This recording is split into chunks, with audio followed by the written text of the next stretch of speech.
The blood-red pillar of light shot into the sky as I stepped out of the stone gate. 1 step, 2 steps.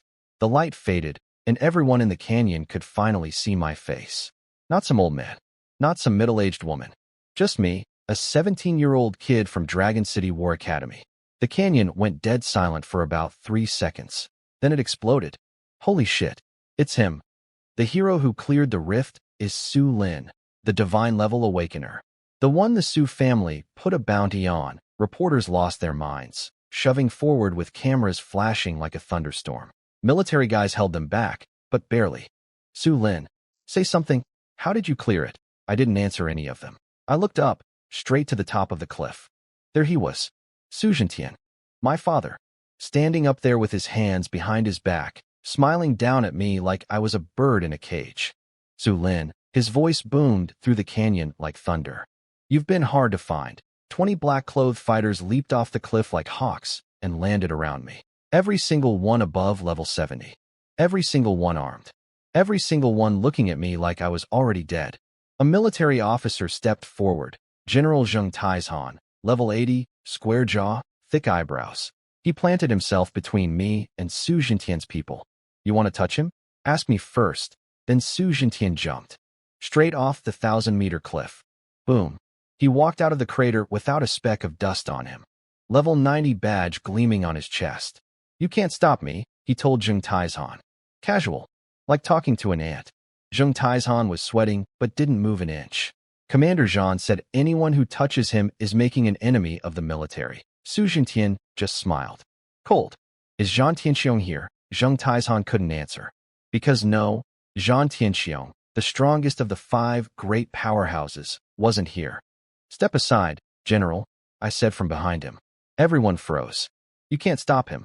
I don't want to drag you into this. Before he could respond, a sharp voice cut through everything. Su Lin, a girl in a yellow dress, shoved through the crowd and ran straight up to me. Wang Shiqing, hair messy, candy stains on her face, eyes red, but grinning.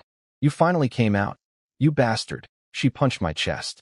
I've been waiting over 2 hours. Why are you here? I asked. Are you stupid? You're running into a secret realm, and I'm supposed to just sit at home. Then she turned around and pointed directly at Su Zhentian's face. Hey, Su Zhentian, have you got no shame? Level 90 picking on level 10? Are you even human? Dead silence. Every jaw in the canyon dropped. Wang family's eldest daughter. Living up to her reputation. Su Zhentian's eyes flashed with killing intent, but only for a second. Because right behind Wang Shiqing, her grandfather stepped out. Wang Tiangang, level 85. Don't mind the kid, he said calmly. She doesn't know any better. You're going to block me too? Su Zhentian asked. Wang Tiangang didn't answer with words. He just stood in front of me. That was answer enough. Level 85, blocking level 90? Su Zhentian laughed. Can't stop you, but I'll try, Wang Tiangang said. My granddaughter's friend isn't dying in front of me. Then more people rushed out of the crowd. Su Lin, Yin ran up first, eyes red as a rabbit's, grabbing my arm. You scared the crap out of me. I thought you weren't coming back. Han Bing was grinning like an idiot beside her. You're out. You're out. That's good. Ingrid actually wasn't yawning for once. Just a small smile. Not bad. You lived. Lin, you stood at the back, head down, face hidden. But I noticed her fingers finally let go of her sleeve. Something warm spread through my chest looking at all of them. Why are you all here? I asked. Obviously because you went into the secret realm, Yin snapped. And what do we find when we get here? That old bastard blocking the exit. She whipped around towards Su Zhentian. Are you even human? Level 90 against level 10. Where is your shame? Su Zhentian ignored her completely. His eyes never left me. Not once. Su Lin, he said again. Are you just going to keep hiding behind other people? I looked at him. Then I took a step forward. Su Lin, Yin grabbed my arm. What are you doing? I turned and looked at her. Calm. Let go, I said. This is my fight. Yin froze when I told her to let go. She opened her mouth, but one look at my eyes, and she went quiet. Her hand slowly dropped. Han Bing tried to say something, but Ingrid pulled him back. Ingrid looked at me, paused, then nodded. Be careful. Wang Shiqing tried to stop me too, but her grandfather held her back. Don't, Wang Tiangang said. He's made up his mind. I walked up to Su Zhentian and stopped. 3 meters apart. Face to face. He looked down at me. 18 years, and this was the first time he'd really looked at my face. 18 years, he said. Didn't expect you'd turn out like this? I said nothing. If I'd known you'd become this, I should have strangled you in the crib. I laughed. Light. Easy. Too bad. You can't kill me now. So let's settle this. Let me see if your level 90 is worth a damn or if it's just dog shit. The whole canyon went silent. You could hear heartbeats. He stared at me for 3 seconds. Then he smiled. Cold. Good. Good. Good. He stepped back, and his 20 black-clothed fighters rushed me all at once. 20 guys. All above level 70. Coming at me from every direction. The first one reached me. A swordsman, level 75. He brought his blade down hard. 75 billion damage. I didn't move. Didn't flinch. Just stood there and let him hit me. Thorn's reflection, 100%. His eyes went wide. He looked down at his own chest. A slash had appeared in the exact same spot he'd cut me. Blood sprayed out. He split in half before he could finish his sentence. Second guy punched me in the face. 80 billion damage. 80 billion reflected right back. His fist exploded. He stumbled back 3 steps, then split apart. Dead. Third. Fourth. Fifth. All 20 of them hit me. All 20 of them died from their own attacks bouncing back. 3 seconds. 20 bodies in a neat circle around my feet. Blood running like a river. I stood in the middle of it without a scratch. Your people, I said, looking at Su Jintian. Not good enough? Wang Shiqing's candy dropped out of her mouth. Yin Yin couldn't breathe. Hanbing's legs gave out, and he had to lean on Ingren. Even Ingren looked shaken. Lin Yu raised her head, eyes red. The military guys were frozen solid. General Zheng just stood there with his mouth open. Su Jintian looked at the 20 corpses. No expression on his face, but his knuckles were white. Fine, he said. I underestimated you. He took 1 step forward. The ground cracked under his foot. Level 90 pressure crushed down on everything. People stumbled backward just from the weight of it. I stood right in the center of it all. Felt like nothing. I smiled at him. Su Jintian, you want to kill me? Then hit me. Your strongest attack. I'll stand right here and take it. The crowd lost it. He's insane. Level 90 full power? He'll die. No one can tank that. Here's the thing though. I had a plan. His strongest hit? Probably around 100 trillion damage. My HP was only 31 billion. That punch could kill me 30 times over. But I had my substitute stone statue passive. And my clone was still out there somewhere. Worst case, the statue takes the hit. I survive, and if things go really wrong, I die once, clone keeps me alive, and I come back in 30 days. But him? He definitely couldn't survive his own strongest attack reflected back at him. That was the whole point. I was baiting him into going all out. Su Lin. Run, Yin Yin screamed. Stop fighting. Get out of there, Wang Shiqing yelled. I ignored them both. Just watched the light building in his palm. It got brighter. And brighter. The air twisted. The ground shook. Everyone around us couldn't even move from the pressure. Level 90. SSS tier ability. 100 times amplifier. Plus gear, passives, skills, 1 hit. At least 100 trillion. Come on. Show me what level 90 looks like. He punched. It was like a meteor. A blazing tail of light screaming straight at me. The ground within 100 meters exploded. Bystanders went flying. People screaming everywhere. 100 trillion damage slammed into me. I disappeared inside the light. Su Lin. Yin Yin's scream tore through everything. Hanbing collapsed to his knees. Ingren's fists were shaking. Lin Yu's tears finally fell. 3 seconds of blinding light. Then, substitute stone statue. Triggered. A gray statue burst out of my body and blocked the hit. The statue shattered into 1,000,000 pieces, but the punch was gone. Absorbed. Done. I was still standing. Covered in blood. HP nearly 0. But alive. And at the exact same moment, Bone Spike Fury. Triggered. 100 trillion damage reflected. Every bit of it. Sent right back at Su Jintian. His pupils shrank to dots. He couldn't dodge. Boom. 100 trillion hit him dead on. He flew backward, smashed through 3 mountains, and embedded into the 4th one like a nail in a wall. Dead silence. Every single person in that canyon was staring with their jaws on the floor. Su Jintian. Level 90. Humanity's strongest. Just got launched through mountains by his own son. Inside the mountain, he struggled to his feet. His chest had a hole in it. You could see organs. For the first time in his life, there was fear on that man's face. He looked down at the hole in his chest, then looked at me, bloody, barely standing, but standing. You. Before he could finish, a golden light flashed from inside his coat. A jade pendant floated out, covered in runes. The runes flickered wildly, then crack. The pendant shattered. The second it broke, his wound started healing. Visibly. In 3 seconds he was back on his feet. HP almost 0, but alive. A life-saving treasure. Used up. Gone forever. He looked at me one more time, and for the first time ever, I saw real fear in Su Jintian's eyes. A level 10 who tanked his full power hit and nearly killed him with his own attack. If I leveled up a few more times. He turned and ran. Level 90 speed. Gone in a blink. Disappeared into the mountains. I watched him go. Didn't chase. Couldn't chase. I'm level 10. What was I going to catch him with my legs? I looked down at myself. HP ticking back to full the next second. Substitute passive on cooldown for 12 hours. I took a deep breath. I didn't win this fight, but I made him burn a life-saving item he can never get back. And honestly, I thought I was dead for sure. Not bad. Yin tackled me first. Arms around me so tight I couldn't breathe. Tears and snot all over my face. You scared me to death. I thought you were dead. Han Bing ran over, laughing and crying at the same time. You're alive. You're alive. That's all that matters. Ingren walked up, patted my shoulder. Didn't say a word, but his eyes were red. Lin Yu stood nearby, head down, shoulders shaking. Wang Shiqing had passed out earlier, and someone had to pinch her awake. The second she came to, she sprinted over. Saw me covered in blood. Tears poured down her face. Are you okay? I shook my head. Fine. She bit her lip, then punched me in the chest. Don't you ever do that again.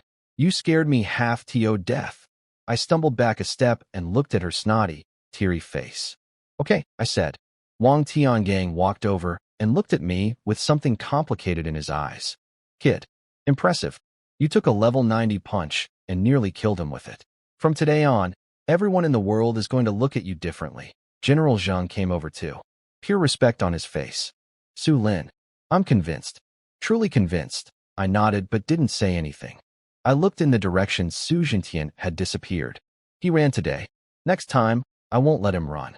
The sunset painted the canyon gold, but the ground was still covered in bodies and blood. Yin hit me first, literally tackled me, crying so hard she could barely talk. You scared me to death. I thought you were dead. I looked down at her. I'm fine. Fine? 100 trillion damage. I thought you were going to turn to dust. Han Bing stumbled over, legs still shaking, half laughing, half crying. You're alive. You're alive. Dude, you just made a level 90 run away. Ingren walked up and patted my shoulder. Didn't say a word. Didn't need to. The look in his eyes said everything. Lin Yu stood off to the side, head down, shoulders trembling. Silent tears hitting the dirt. Wang Shiqing came running over, took one look at me covered in blood, and started bawling again. Then she punched me in the chest. Don't you ever do that again. I stumbled back a step. Looked at her snotty, teary face. Okay, I said. Wang Tiangang walked up and studied me like I was some kind of puzzle he couldn't figure out. Kid. Impressive, he said. You took a level 90 full power hit and nearly killed him with it. From today on, the whole world sees you differently. General Zhang came over too. Face still covered in dirt from getting knocked over by the shockwave, but his eyes were shining. Su Lin. I'm convinced. Truly. Commander Zhan is going to lose his mind when he hears about this. I nodded. Didn't say much. I checked my panel. Substitute stone statue. Cooling down. 11 hours 59 minutes remaining. Twin body. Active. Main body alive. Clone alive. Clone was still out there. Carrying the furnace stone and the mask. Hidden somewhere nobody would find. Good enough. Wang Shiqing grabbed my arm. How did you do that? How does a level 10 tank a level 90 punch and send him flying? I looked at her. Paused. I'll tell you later. She blinked, then rolled her eyes. Always with the mystery act. Yin wiped her tears and suddenly remembered something. Wait. Su Jintian ran off. What if he comes back? He's level 90. He won't, Wang Tiangang said. He's hurt bad, and that life-saving jade pendant is gone. There are less than 5 of those on the whole planet. He's not recovering anytime soon. General Zhang nodded. Plus, this is going to be all over the news by tonight. The great Su Jintian, level 90, humanity's strongest, chased off by a level 10. He's never living this down. I listened to them talk, but my mind was already somewhere else. 3 days.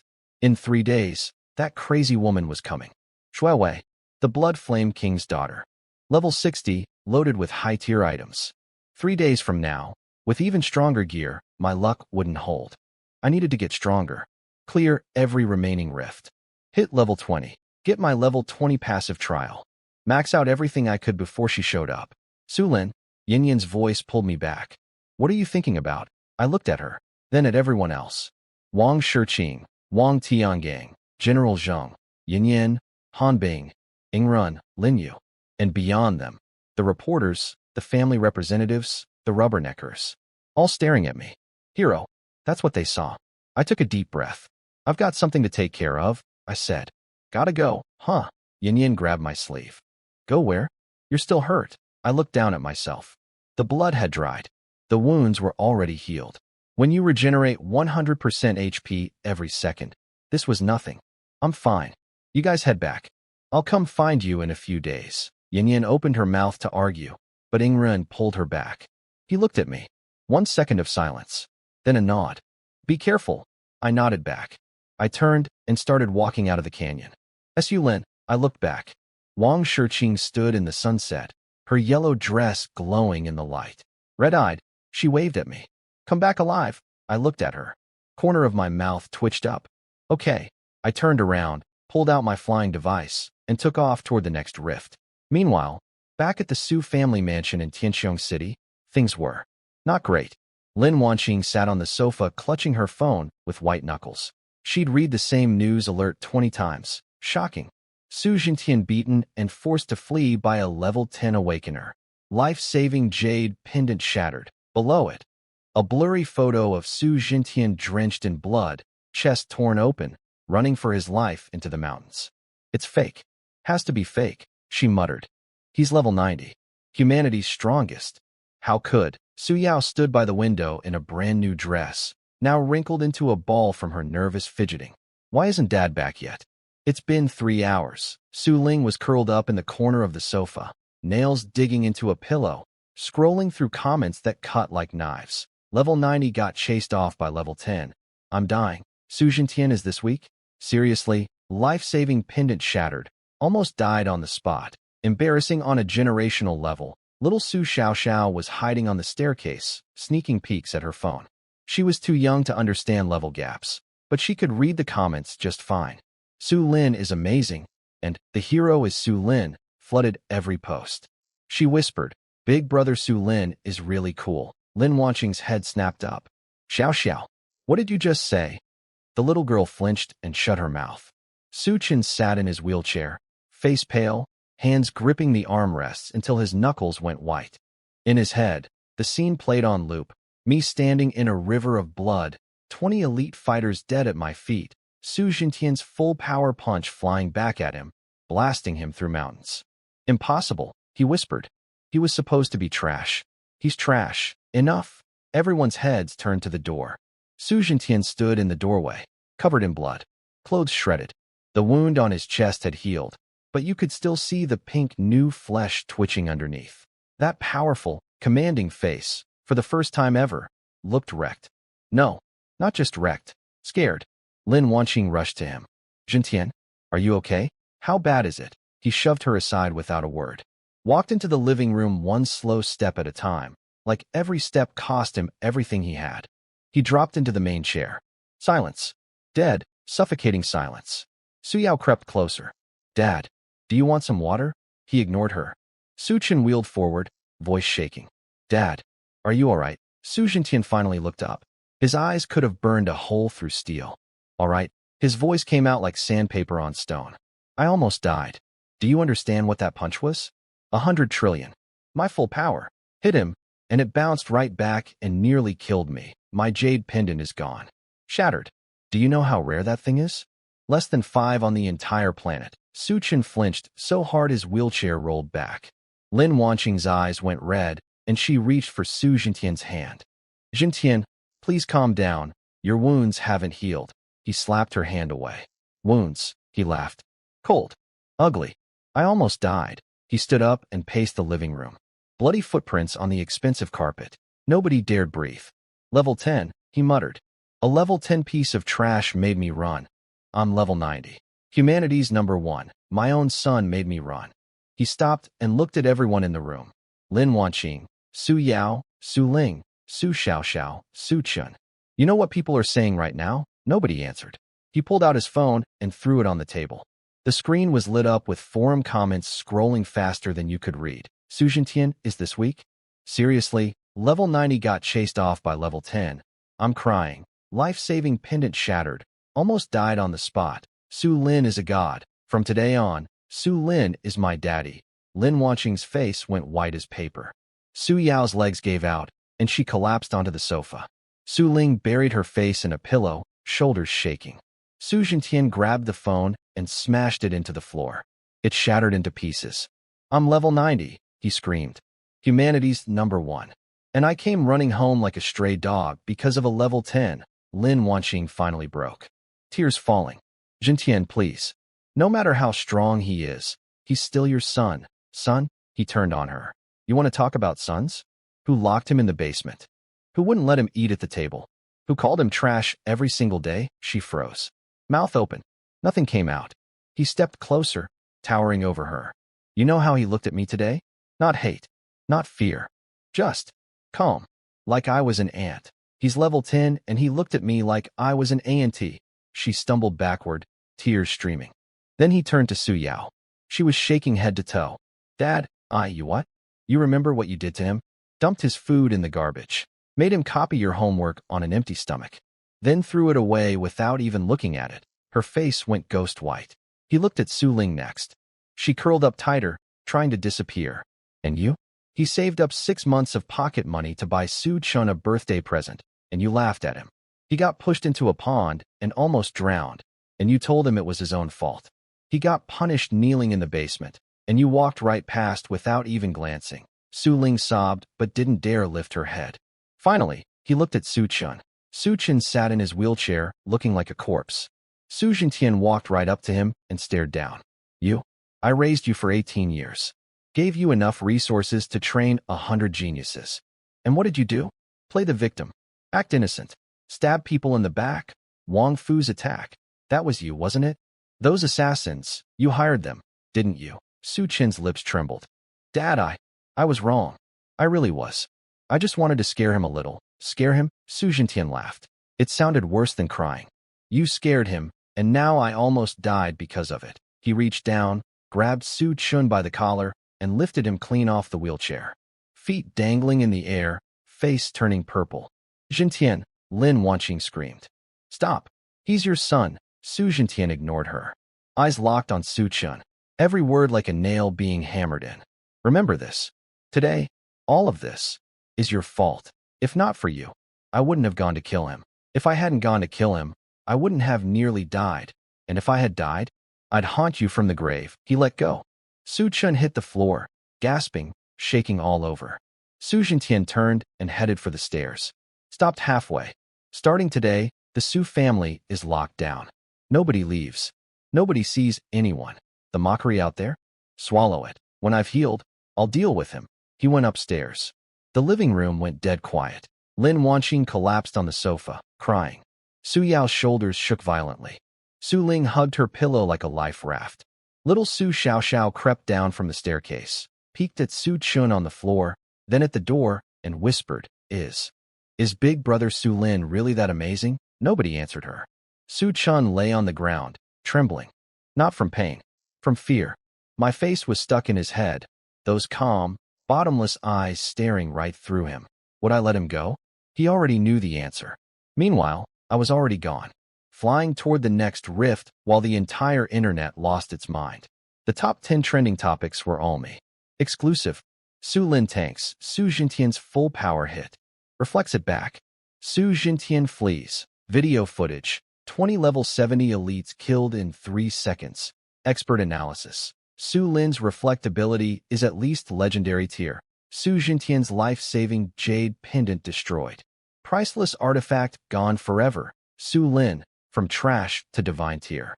From abandoned son to hero, Su family on lockdown. No one dares show their face. Comments were moving so fast you couldn't read them. But some got pinned to the top. I was a reporter at Baimang Mountain.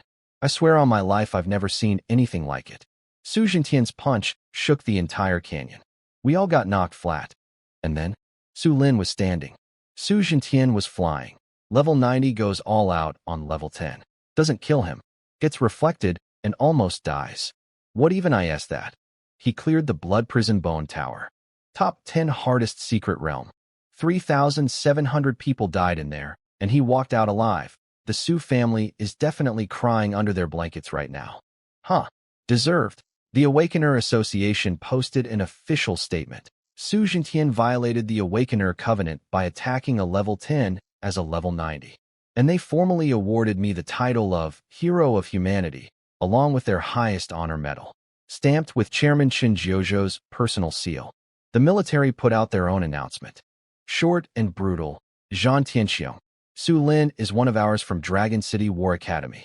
Anyone who touches him is making an enemy of the military.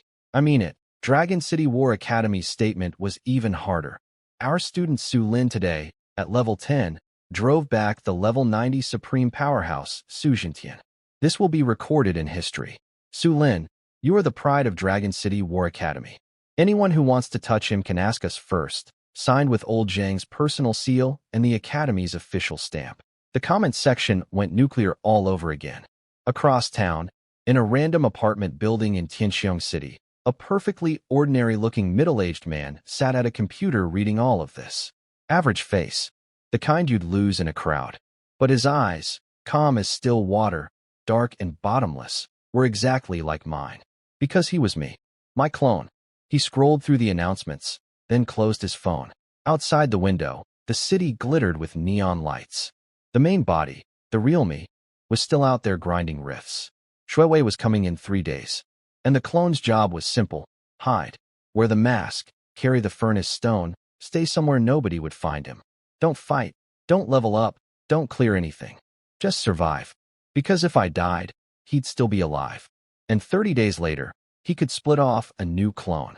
He smiled, pulled the curtains shut, and lay back on the bed. Su Lin. Oh, Su Lin, he muttered to himself. Don't you dare die. I want to see that crazy woman's face next time she shows up. Outside, the neon lights kept blinking. Far away, a rift's glow pulsed in the night sky. That was my direction. Still grinding. Still getting stronger. Still preparing for what was coming in 3 days. And the whole planet? Already going crazy over me. The people who used to mock me were calling me a hero. The people who used to look down on me were worshipping me. The people who used to hurt me were hiding under their blankets, shaking. But I knew the truth. This was only the beginning. 3 days. 3 full days and nights, without sleeping more than 30 minutes at a time. Clear a rift. Fly to the next one. Clear it. Fly again. When I got tired, I'd close my eyes for 10 minutes on the flying device, then get right back to it. When I got hungry, I chewed on dried meat. When I got thirsty, I chugged water. I went through outfit after outfit. Every single one got shredded inside the rifts. My hair was caked with blood, my face was black and red, and I looked like a coal miner who'd been dragged through hell. But I didn't stop. Couldn't stop. The last rift. CN 0999. I stared at the blinking marker on the holographic screen, took a deep breath, shoved open the hatch, and jumped out from 1,000 meters up. Wind screaming past my ears. Ground rushing up. I adjusted midair and slammed into the canyon floor like a meteor. Boom.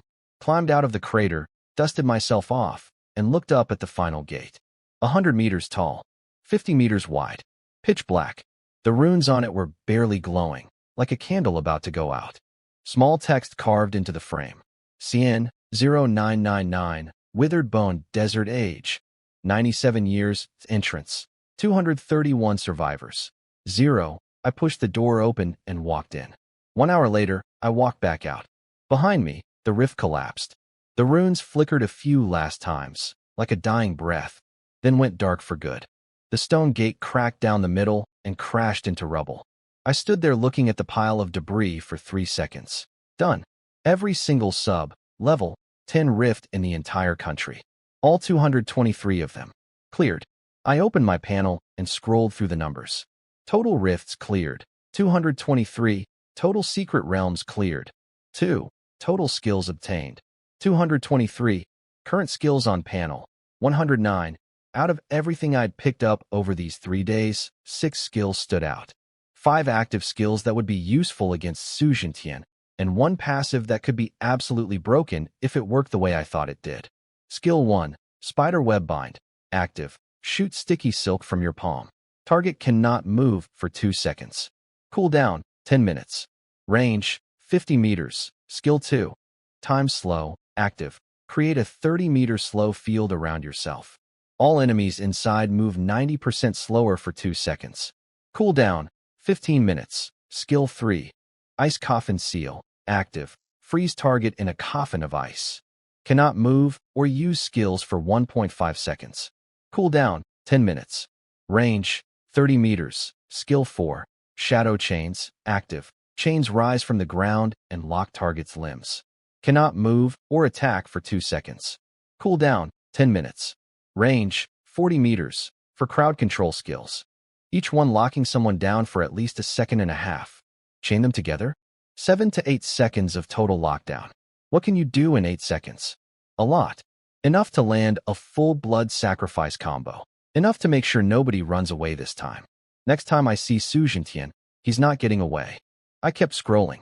Skill 5. Smile of the Luck Goddess. Passive. Your luck 1. That's it. 1 line. No percentages, no explanation, no details. Just luck +1. But if I upgraded this thing to max tier, and if I made it to a 2nd tier planet where I could get a 2nd awakening, would it help me awaken the exact ability I wanted? That was just a guess. The description was too vague to know for sure. Maybe it did other things too. I'd have to find out later. Last one. Skill 6. Rift/active. Focus all your strength and slash a spatial rift forward. Deals damage equal to 10% of your current HP. Cooldown, 5 minutes. Range, 100 meters. My eyes narrowed. Another damage skill tied to my HP. And this one was ranged, 100 meters. My current HP was 3.1 trillion. 10% of that was 310 billion damage per hit. Those other skills adding a few 100,000 damage. Cute. This was on a completely different level. This was my 2nd active damage skill after Blood Sacrifice. Blood Sacrifice costs HP to deal damage.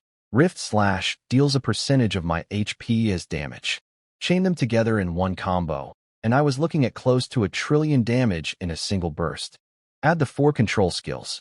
Add the Thorn's Reflection. Add 100% HP regen per second. I closed the panel and took a deep breath. Enough. That's enough to deal with Su Jintian.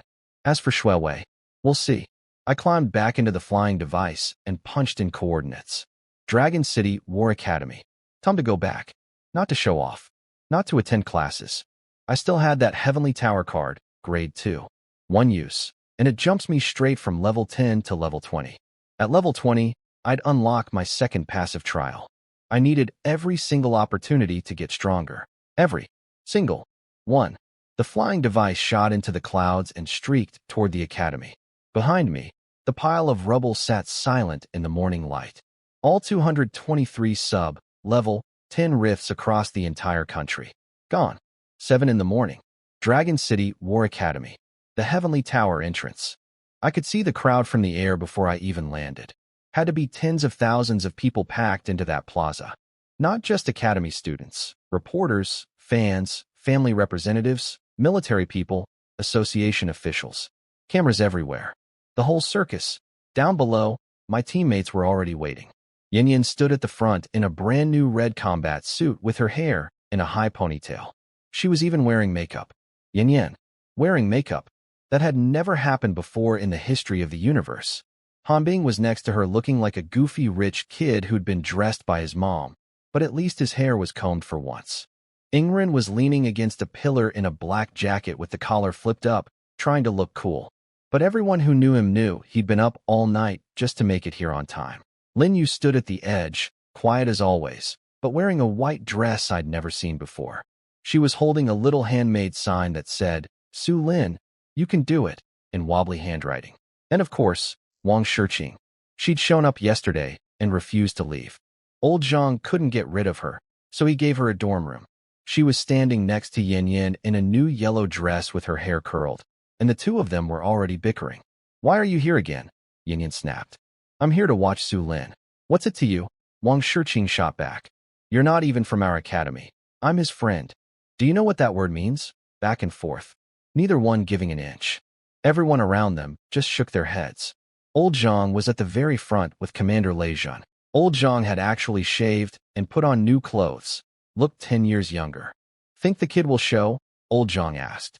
Yes, Lei Jun said. How are you so sure? He promised his teammates. Old Zhang paused. Then smiled. Kid keeps his word. Over on the east side, Zhang Tianxiong himself had shown up. The Zhang Tianxiong, first among the 5 great powerhouses, the military's #1. White hair, old military uniform, spine straight as a spear. Standing there with his hands behind his back, staring at the sky, General Zheng whispered to him, Commander, you really think he'll come? He hasn't slept in 3 days, so what? Zhang Tianxiong cut him off. You still don't understand him. Then he smiled. Quietly. This kid. Interesting. Even I'm not his match anymore. Chairman Qin Jiuzhou from the Awakener Association was there too, holding a golden medal, the hero of humanity highest honor. He'd come all the way from the capital just to hand it to me personally. 7:10, 7:20, 7:30. The crowd swelled from 30,000 to 50,000 to 80,000. People were climbing trees to get a view, holding up their phones. Is he here yet? Not yet. What's taking so long? Yin was a mess. Sweating, checking her phone, checking the sky, checking her phone again. Why isn't he here yet? She muttered. Relax, he'll come, Hanbing said. I know he'll come. I'm just nervous. Ingrin had his eyes closed against the pillar. Anyone who didn't know him would think he was sleeping. Anyone who did know him knew that's exactly what he looked like when he was stressed. Lin Yu gripped her little sign so hard her knuckles went white. Wang Shiqing stopped talking entirely. Just stared at the sky without blinking. 7:40. A silver white appeared in the sky. It got bigger, closer, punching through the clouds with a howling wind. A silver white flying craft. No markings, just small text on the wing.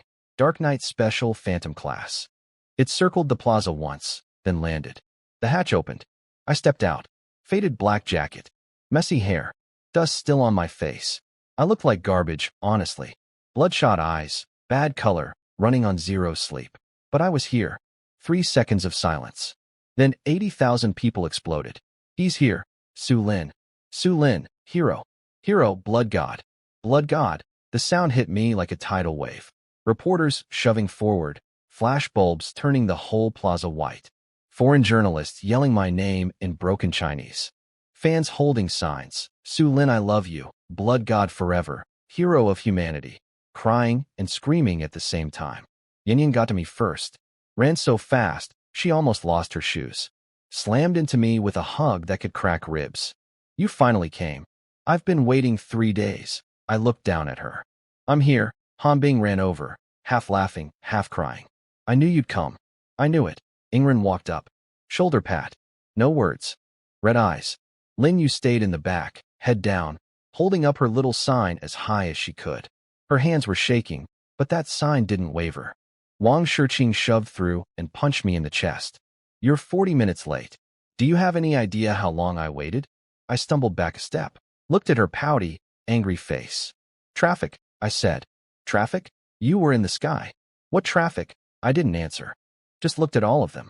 Yin, Hanbing, Ingrun, Lin Yu, Wang Shiqing. And beyond them, the reporters, the fans, everyone who came. 80,000 people, waiting for me. I took a deep breath and gave them a small wave. I'm back. The plaza detonated again. He spoke.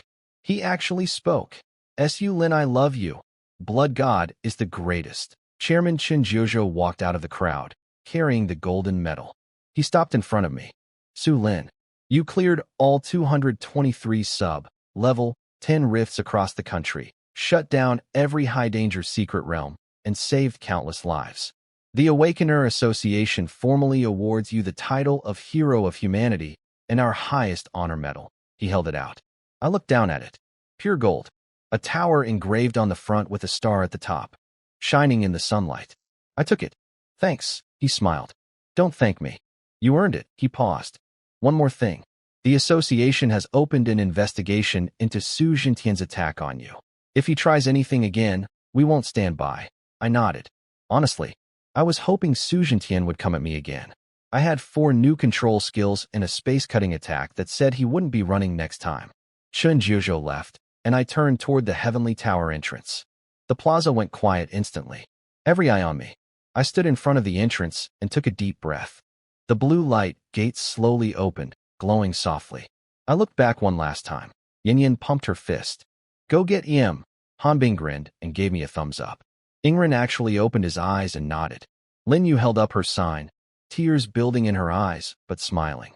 Wang Shiqing cupped her hands around her mouth and shouted, "Su Lin, don't die in there." I looked at her. Corner of my mouth twitched up. I turned around and stepped through the gate. A flash of light, and the world disappeared.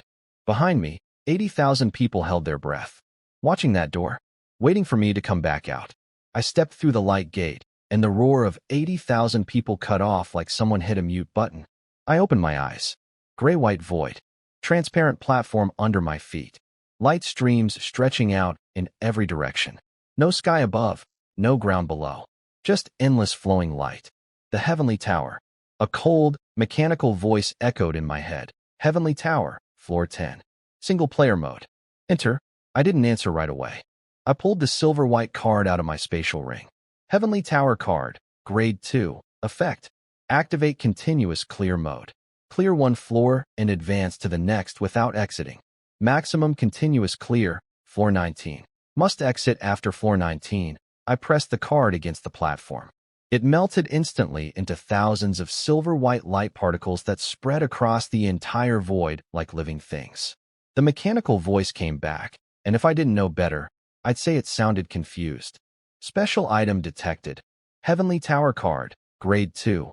Continuous clear mode activated. Rules updated.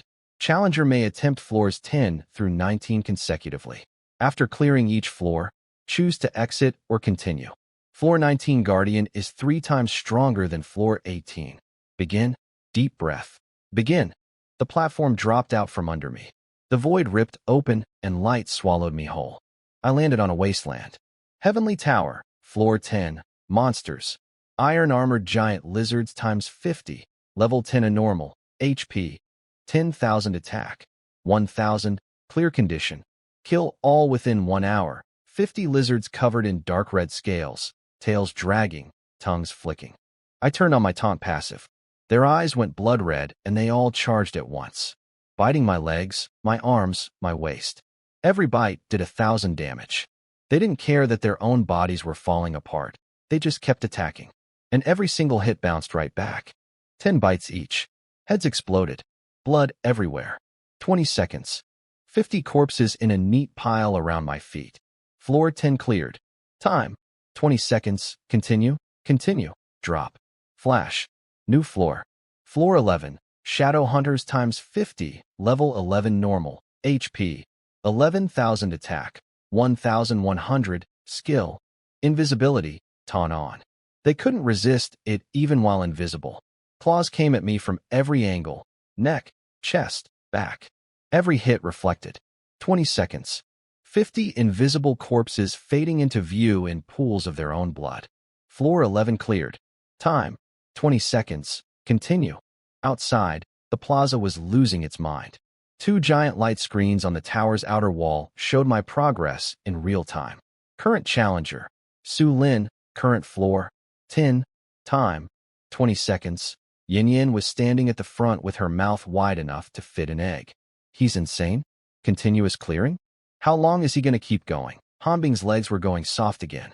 Where did he even get a continuous clear item? I've never heard of one. Ingren leaned against his pillar, eyes locked on the screen, thinking hard. The rifts, he said. Had to be a reward from one of the rifts. Lin Yu gripped her little sign with white knuckles, but her mouth was curving up into a smile. Wang Shiqing stared up at the screen, her candy forgotten in her mouth. How many secrets does this guy have? Zhang Tianxiong stood at the front, hands behind his back, watching the numbers climb. General Zheng caught his mouth twitch. Commander, did you know he had this item? This kid, Zhang Tianxiong said, has more hidden up his sleeve than you'd believe. Chairman Qin Jiuzhou watched from the other side, eyes getting brighter by the second. His researcher Zhou whispered, if he makes it to floor 19 and comes out, he'll be level 20, with a second passive trial on top of everything else. He didn't finish, but they both knew what it meant. A level 20 me, with all my skills? Su Jintian wouldn't even be able to run. Back at the Su family mansion, Su Jintian sat in his chair, watching the live stream on his phone. Current floor, 12, time, 20 seconds. Lin Wanqing's face was white. 12. He just cleared 10, then 11, now 12. How is this possible? Su Yao curled up in the corner hugging a pillow, brain completely blank. Su Ling stood by the window, head down, too scared to watch, but listening to every number change like a hammer hitting her chest. Little Su Xiaoxiao peeked at her phone on the staircase. Big brother Su Lin is so cool. Lin Wanqing glared at her, and she disappeared. Su Qin's face was paper white, lips trembling, hands shaking. Impossible. He can't do continuous clears. It's against the rules. Su Jintian ignored him. Floor 13. Time, 21 seconds. Floor 14. Time, 24 seconds. Floor 15. Time, 27 seconds. Floor 16. Time, 30 seconds. Su Jintian's fingers slowly curled into fists. He was remembering 3 days ago. 100 trillion. His full power punch. Didn't kill me. Got reflected back. Nearly died. Life-saving pendant destroyed. Level 90, humanity's number 1. Sent running by a level 10. And now that level 10 was climbing. Floor after floor after floor. Lin Wanqing's voice cracked. Jintian. He's at 16. 3 more floors, and he's at 19. He comes out at level 20. She stepped closer, voice shaking harder. 20. He's only been awakened for 3 months. 3 months from level 1 to level 20. Is that normal? Su Jintian finally spoke, cold as a freezer. No, normal awakeners take 6 months to a year to reach level 20. He did it in 3. He cleared 223 rifts. Every single one gave him skills or items. All those bonuses stacked together. His real combat power is way beyond what his level says. Back at the Su family mansion, Su Jintian was watching my tower climb on his phone. Floor 17. 33 seconds. He stood up and walked to the window. Stared at the sky for a long time. Then he said something quiet, almost to himself. If he clears floor 19 and comes out at level 20, gets another passive trial. I can't beat him. The whole living room went dead. Lin Wanqing grabbed his arm. What are you saying? You're level 90. 100 trillion damage. How can he? He looked down at her. He tanked it. He tanked it and reflected it back and nearly killed me. My jade pendant is gone. Next time there's no pendant to save me. He hits level 20, swaps to legendary gear. His HP multiplies by 10, picks up another passive. He paused. Next time we meet, I'm dead. Lin Wanqing's legs buckled. Su Yao caught her, shaking just as hard. Lin Wanqing kept mumbling through her tears. We shouldn't have treated him like that. We shouldn't have. This is our fault. Now it's come back to us. Su Jintian turned and stared at Su Chun in his wheelchair. Su Chun was shaking head to toe. Dad, why are you looking at me? This is all because of you. Dad, I'm sorry. I really am.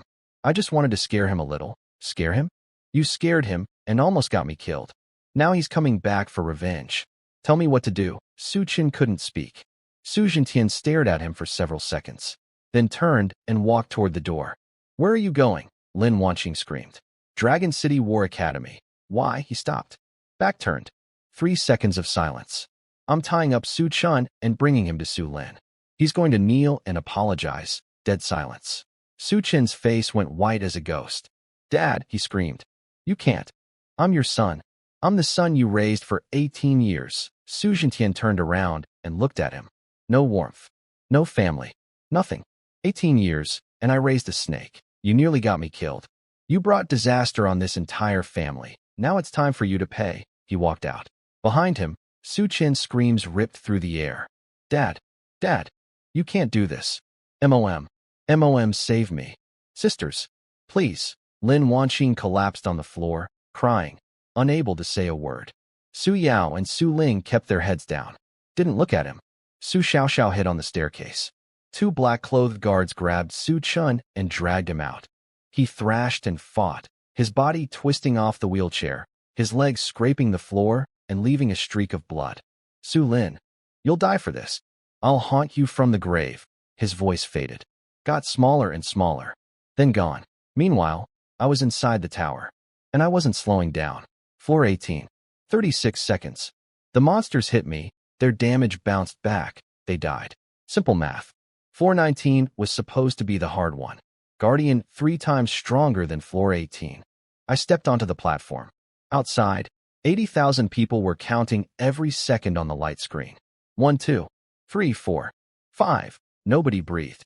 Not a single person in that plaza made a sound. 6, 7, 8, 9, 10. The screen flashed. Floor 19, cleared, time, 11 seconds. The plaza detonated. 11 seconds. Floor 19 in 11 seconds. Is he even human? He's level 20. He did it. The light gate blazed open and I stepped out. Floor 10 through floor 19. 10 floors straight. Total time, under 7 minutes. Yin tackled me first. You scared me to death. 11 seconds. I thought you died in there. I looked down at her. Didn't die. Hanbing ran over, laughing and crying at the same time. Level 20. 3 months. Level 1 to level 20 in 3 months. Ingrun. Shoulder pat. No words. Red eyes. Lin Yu in the back, holding up her little sign, tears building but smiling. Then Wang Shiqing shoved through the crowd, pushed Yin out of the way, and planted herself right in front of me. New yellow dress, curled hair, looking great, but her face was pure fury. Can you stop being so terrifying every single time? She punched my chest. 11 seconds. Do you know how hard my legs were shaking out here? I stumbled back a step. Looked at her angry, puffy face. I'm fine. Find my ASS. Another punch, lighter this time. Next time you pull this, I'm running in there after you. Yin jumped in. Hey, who do you think you are? You can't just hit people. Wang Shiqing whipped around. I'm his friend. Do you even know what that means? Friends can just punch people. That's called caring. Ever heard of it? Off they went again. Back and forth, neither one backing down. Everyone watching just shook their heads. One was a violent maniac from the academy. The other was the Wang family princess. Nobody was stepping between those two. I ignored both of them and looked toward the front of the crowd. Zhang Tianxiong stood there. Old military uniform, white hair, spine like a spear. In those old eyes, respect, admiration, and just a hint of fighting spirit. Kid. Not bad, he said. Quiet, but every word crystal clear. Level 20 now. Next up, the passive trial. I nodded. Yeah. Zhang Tianxiong looked at me for a few seconds, then grinned. Hell difficulty. I didn't answer, but he read my face. Bold. When I was level 20, I picked nightmare difficulty and almost died in there. You're picking hell. You've got more guts than I did. Everyone around us went quiet when they heard that. Zhang Tianxiong, the strongest of the 5 great powerhouses, level 89. He picked nightmare and almost didn't make it? How insane was hell supposed to be? I wasn't thinking about that.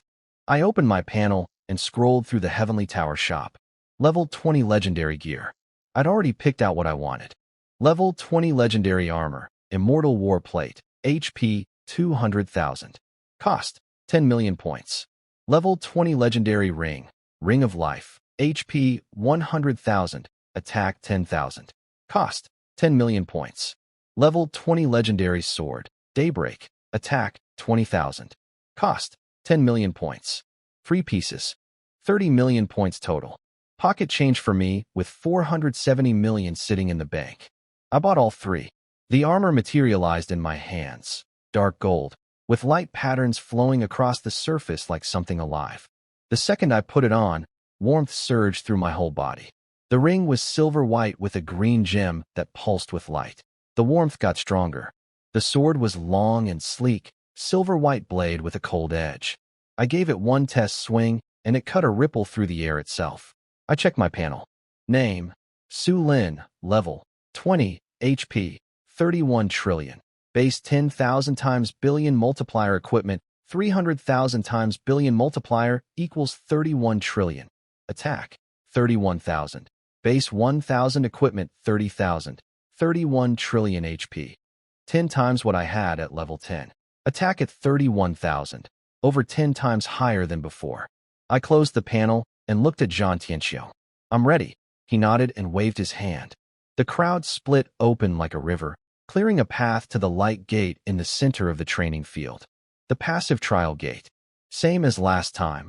Pale blue, runes carved into the frame, gold light flowing through the engravings. But brighter this time. More complex. Runes packed so tight they covered every inch of the door. I started walking. Yin Yin grabbed my arm as I passed.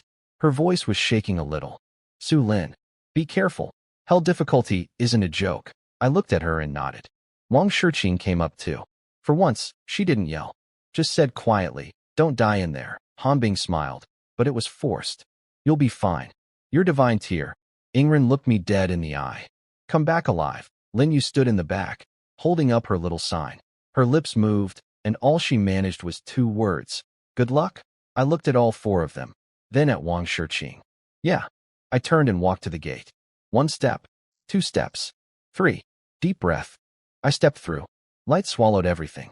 Outside, 80,000 people went silent.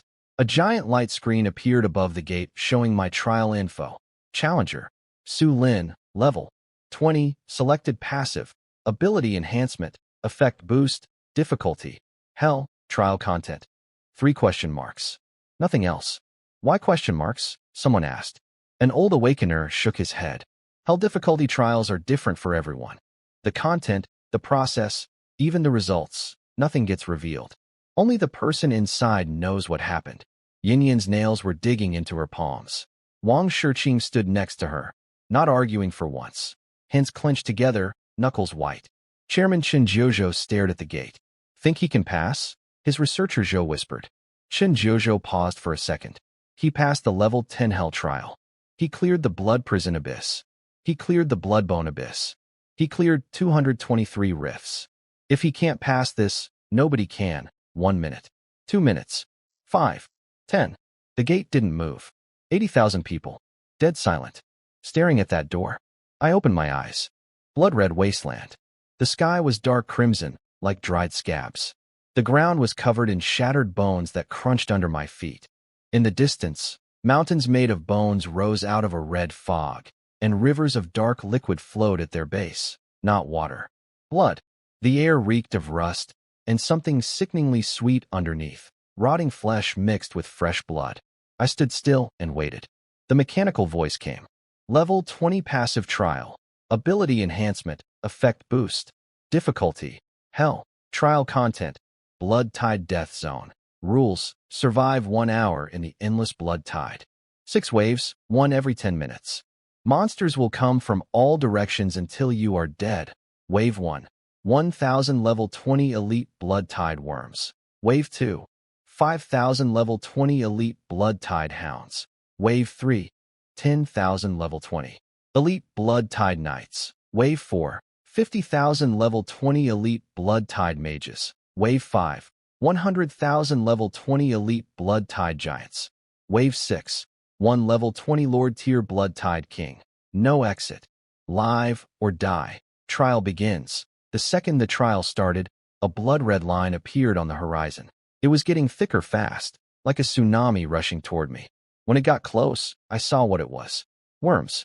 Thousands of them. Fist-sized, blood-red, covered in barbs. Their mouths were round rings of spinning teeth, like meat grinders. They crawled out of bone piles, out of blood rivers, out of the red fog. Everywhere. Covering everything. Wave 1. 1,000 blood-tide worms. I checked my panel. 31 trillion HP, 100% regen per second, 100% thorns. Taunt pulling everything within 100 meters. Come on then. The first worm latched onto my ankle, spinning teeth chewing into me. 20,000 damage. 20,000 reflected right back. Its head popped like a grape. Second worm. Third. Fourth. All 1,000 of them piled onto me at once. They buried me under a mountain of squirming red bodies, crawling into my clothes, onto my face, biting every inch of me. 20,000 damage per bite, and every few bites their heads exploded from the reflection. I just stood there. Let them chew. 1 minute later, all 1,000 were dead. I stood in a heap of worm guts and blood without a scratch on me. Wave 2. 5,000 blood-tide hounds, each one the size of a calf. Blood-red scales. Mouths split to their ears, full of fangs. The ground shook when they charged. First one leaped and bit my shoulder. 50,000 damage. A few bites later its jaw ripped apart, and it split in half. 5,000 of them swarmed me, biting my legs, waist, arms, neck. 50,000 per bite. A few hits, and their own bones shattered from the reflected damage. I stood there. Let them bite. 3 minutes. The pile of dead hounds around me grew into a small mountain. Wave 3. 10,000 blood-tied knights. 3 meters tall, riding bone horses, wearing black armor, carrying bone spears 3 meters long. They charged in formation like a trained army. Every spear thrust did 100,000 damage. But here's the thing. They stabbed me once, their spear exploded. Twice, their arm broke. 3 times, they fell off their horses and got trampled into paste by the riders behind them. 10,000 knights. 5 minutes of charging. All dead. I checked my HP. 31 trillion. Hadn't budged. I was regenerating faster than they could hurt me. Wave 4. 50,000 blood-tied mages. These ones floated in the air wearing tattered red robes, carrying bone staffs. They didn't come close, just hovered at range and rained magic down on me. Fireballs, ice spikes, lightning, shadow arrows, bone spears. Every color of magic smashing into me like a storm. 200,000 damage per hit. The numbers scrolled so fast I couldn't read them. But I didn't move. They hit me for 200,000. They ate 200,000 right back. A level 20 elite mage had maybe 500,000 HP at most. 3 hits reflected, and they were done. 3 seconds. First batch fell out of the sky and splattered on the ground. 5 seconds. Second batch dropped. 10 seconds. The sky was empty. 50,000 mages. All dead. I stood in the middle of a mountain of corpses, smoke rising off my body from the fire, lightning, and ice. Every wound healed in a second. Wave 5. 100,000 blood-tied giants. 10 meters tall each. Bodies made of blood-red rock. Every step cracked the ground open. They came in rows like a moving wall. First giant reached me, lifted its foot, and stomped. Boom. 500,000 damage. I sank half a meter into the ground. Next second, its foot exploded. The reflected damage shattered it to gravel. It lost balance and crashed down, shaking the earth. More giants piled in. Stomping, punching, slamming. 500,000 damage every hit. And every hit cracked their own bodies apart. A giant punched me, its fist shattered. Kicked me, its legs snapped. Body checked me, hole in its own chest. I was like an ant being trampled by a herd of elephants. Except this ant couldn't be crushed. 10 minutes later. 100,000 giants. All rubble. I climbed out from under a mountain of broken rock. Covered in dust, hair a disaster, clothes in tatters. But I was standing. Wave 6. Final wave. I took a deep breath and stared at the horizon. Something massive was walking toward me. The blood-tied king. 20 meters tall. Blood-red bone armor covering its entire body.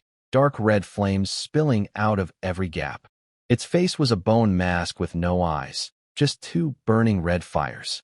In its hand, a bone blade 10 meters long, carved with twisted runes. It stopped in front of me. Looked down. Those burning red eyes held no madness. No bloodlust. Just judgment. You are strong, it said. Voice like bones scraping together. I said nothing. But you must die. It raised the bone blade and brought it down. Boom. 10 million damage. I stepped back 1 pace. Looked down at my chest. Clothes sliced open, a faint white line on my skin. Then the line vanished. 100% regen per second. That wound healed in a fraction of a heartbeat. The blood-tied king froze. It looked down at its own blade. A crack had appeared along the edge. It didn't believe it. Another slash. 10 million. Another. 10 million. Another. 10 million. It went berserk, hacking at me over and over and over, one swing after another. I stood there. Didn't move. Let it swing. I glanced at my panel. HP, 31 trillion. Regen, 100% per second. It was hitting me for 10 million per swing. I was regenerating 31 trillion per second. It could hit me 10,000 times, and I wouldn't lose a single point of net HP. And itself? Every swing cracked its blade a little more. 1 swing, a crack. 10 swings, the blade broke. The blood-tied king looked down at the broken stump of its blade, then back at me. For the first time, those burning red eyes showed something new. Fear. What? Are you? I didn't answer. Just took a step forward. It stepped back. Can't have that. I switched on my taunt. Its eyes went blood-red instantly, and it charged at me like I'd murdered its entire family. Fists, elbows, headbutts, anything it had left, it threw at me. But every hit bounced right back. And it couldn't take what it was dishing out. Its body cracked down the middle like an invisible blade had split it in two. A blood-red core rolled out of its chest and stopped at my feet, still beating. Thump, thump, thump. Then that raspy voice one last time. You win. The core exploded into a million red light particles and slammed into my body. I nearly burst. Not pain, pressure. Like something was growing inside every cell, stretching me to the limit. 10 full seconds of it. Then silence. I opened my eyes. Golden text floating in front of me. Congratulations. Level 20 passive trial. Hell? Cleared. Passive obtained. Ability enhancement. Effect boost. Hell ability effect 100%. I stared at that line for a second. Then opened my panel. My ability went from billionfold HP multiplier to 2 billionfold. I did the math. Base HP at level 20, 10,000. Equipment, 300,000. Total base, 310,000. Times 2 billion. 62 trillion HP. Regen per second at 100%. 62 trillion. I closed the panel and took a deep breath. The blood-tide death zone was falling apart around me. Sky cracking open, ground sinking, bone mountains toppling one after another, blood rivers flowing backward, red fog dissolving into nothing. A golden gate opened in front of me. Through it, sunlight. Dragon City War Academy. I stepped through. The second I came out, 80,000 pairs of eyes locked onto me. I looked like absolute garbage. Covered in blood, clothes shredded, hair a mess, face streaked with grime. Like a deserter crawling back from a battlefield. But I was standing. Yin Yin sprinted over so fast her shoes almost flew off. She grabbed my arm and checked me over like I was a broken appliance she'd found in a dumpster. Are you okay? You were in there almost an hour. I thought you died. I looked down at her. Didn't die my ass. You scared me to death. She punched my chest, then immediately rubbed the spot, worried she'd hurt me. You know what this hour was like for us? Wang Shiqing almost charged in after you. I was not going in. Wang Shiqing shoved through the crowd, face bright red. I was just stretching my legs. I looked at her, then at Yin Yin. One with red eyes, one with a red face. I smiled. Hanbing popped up behind them, grinning like a light bulb. I knew you'd pass. Hell difficulty? Your divine tier. Zhang Tianxiong walked over and studied me. Passed? I nodded. Passed. He looked at me for 3 seconds, then smiled. Good, one word, but packed with everything. Respect, admiration, maybe a little envy. The complicated feeling of an old soldier watching a new star rise. Chairman Qin Jiuzhou came over with the medal. Congratulations, Su Lin. Level 20 Hell Trial. Thanks. He handed me the golden medal. Hero of Humanity. Highest honor. You're the 3rd person to receive this. I looked at it. Pure gold. A tower with a star on top, shining in the sunlight. Who were the first 2? I asked. He paused. First was Zhang Tianxiu. Second was Su Jintian. My fingers stopped for a second. Then I laughed. Light. 3rd. Not bad. I pocketed the medal. The crowd was still going crazy. Reporters pushing, cameras flashing, fans crying and screaming. When a commotion started at the edge of the plaza. Move. Out of the way. A group shoved through the crowd. Leading them was a middle-aged man in black combat gear with a level 70 badge. Behind him, 2 more black-clothed guys pushing someone forward. Su Chun. He was ghost white, shaking all over, legs dragging on the ground, pants soaked with blood. Behind them all, Su Jintian. Level 90 badge gleaming on his chest. But today that badge looked less like an honor and more like a punchline. The plaza went dead silent. Everyone recognized him. The man I'd sent running 3 days ago. Yin Yin jumped in front of me like an angry cat. What are you doing here? Wang Shiqing planted herself next to Yin Yin. You've got nerve showing your face. Zhang Tianxiong stepped forward. Didn't say a word. Didn't need to. His eyes were cold enough. Military guys moved in, hands on weapons. Su Jintian ignored all of them. He only looked at me. We stared at each other across the plaza. Then he moved. Not forward, sideways. He stepped aside, and his men pushed Su Chun to the front. Su Chun nearly tipped out of his wheelchair. He grabbed the armrests, shaking like a leaf. Kneel. Su Jintian's voice was ice. Su Chun looked up at him, tears pouring. Dad, please. I'm your son. You raised me for 18 years. Su Jintian didn't even glance at him. He nodded to the 2 guards. They grabbed Su Chen's shoulders, dragged him out of the wheelchair, and pressed him flat on the ground. His legs were useless. His face was in the dirt. His whole body was shaking. He twisted his head up to look at me. Tears and snot everywhere, blood on his knees, looking barely human. Brother, I was wrong.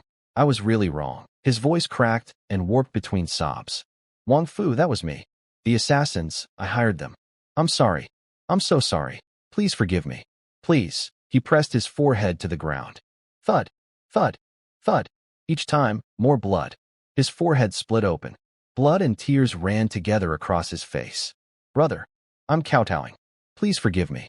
I'll never do it again. Never again. 80,000 people. Not a sound. Everyone watched. Some frowned. Some sneered. Some had no expression at all.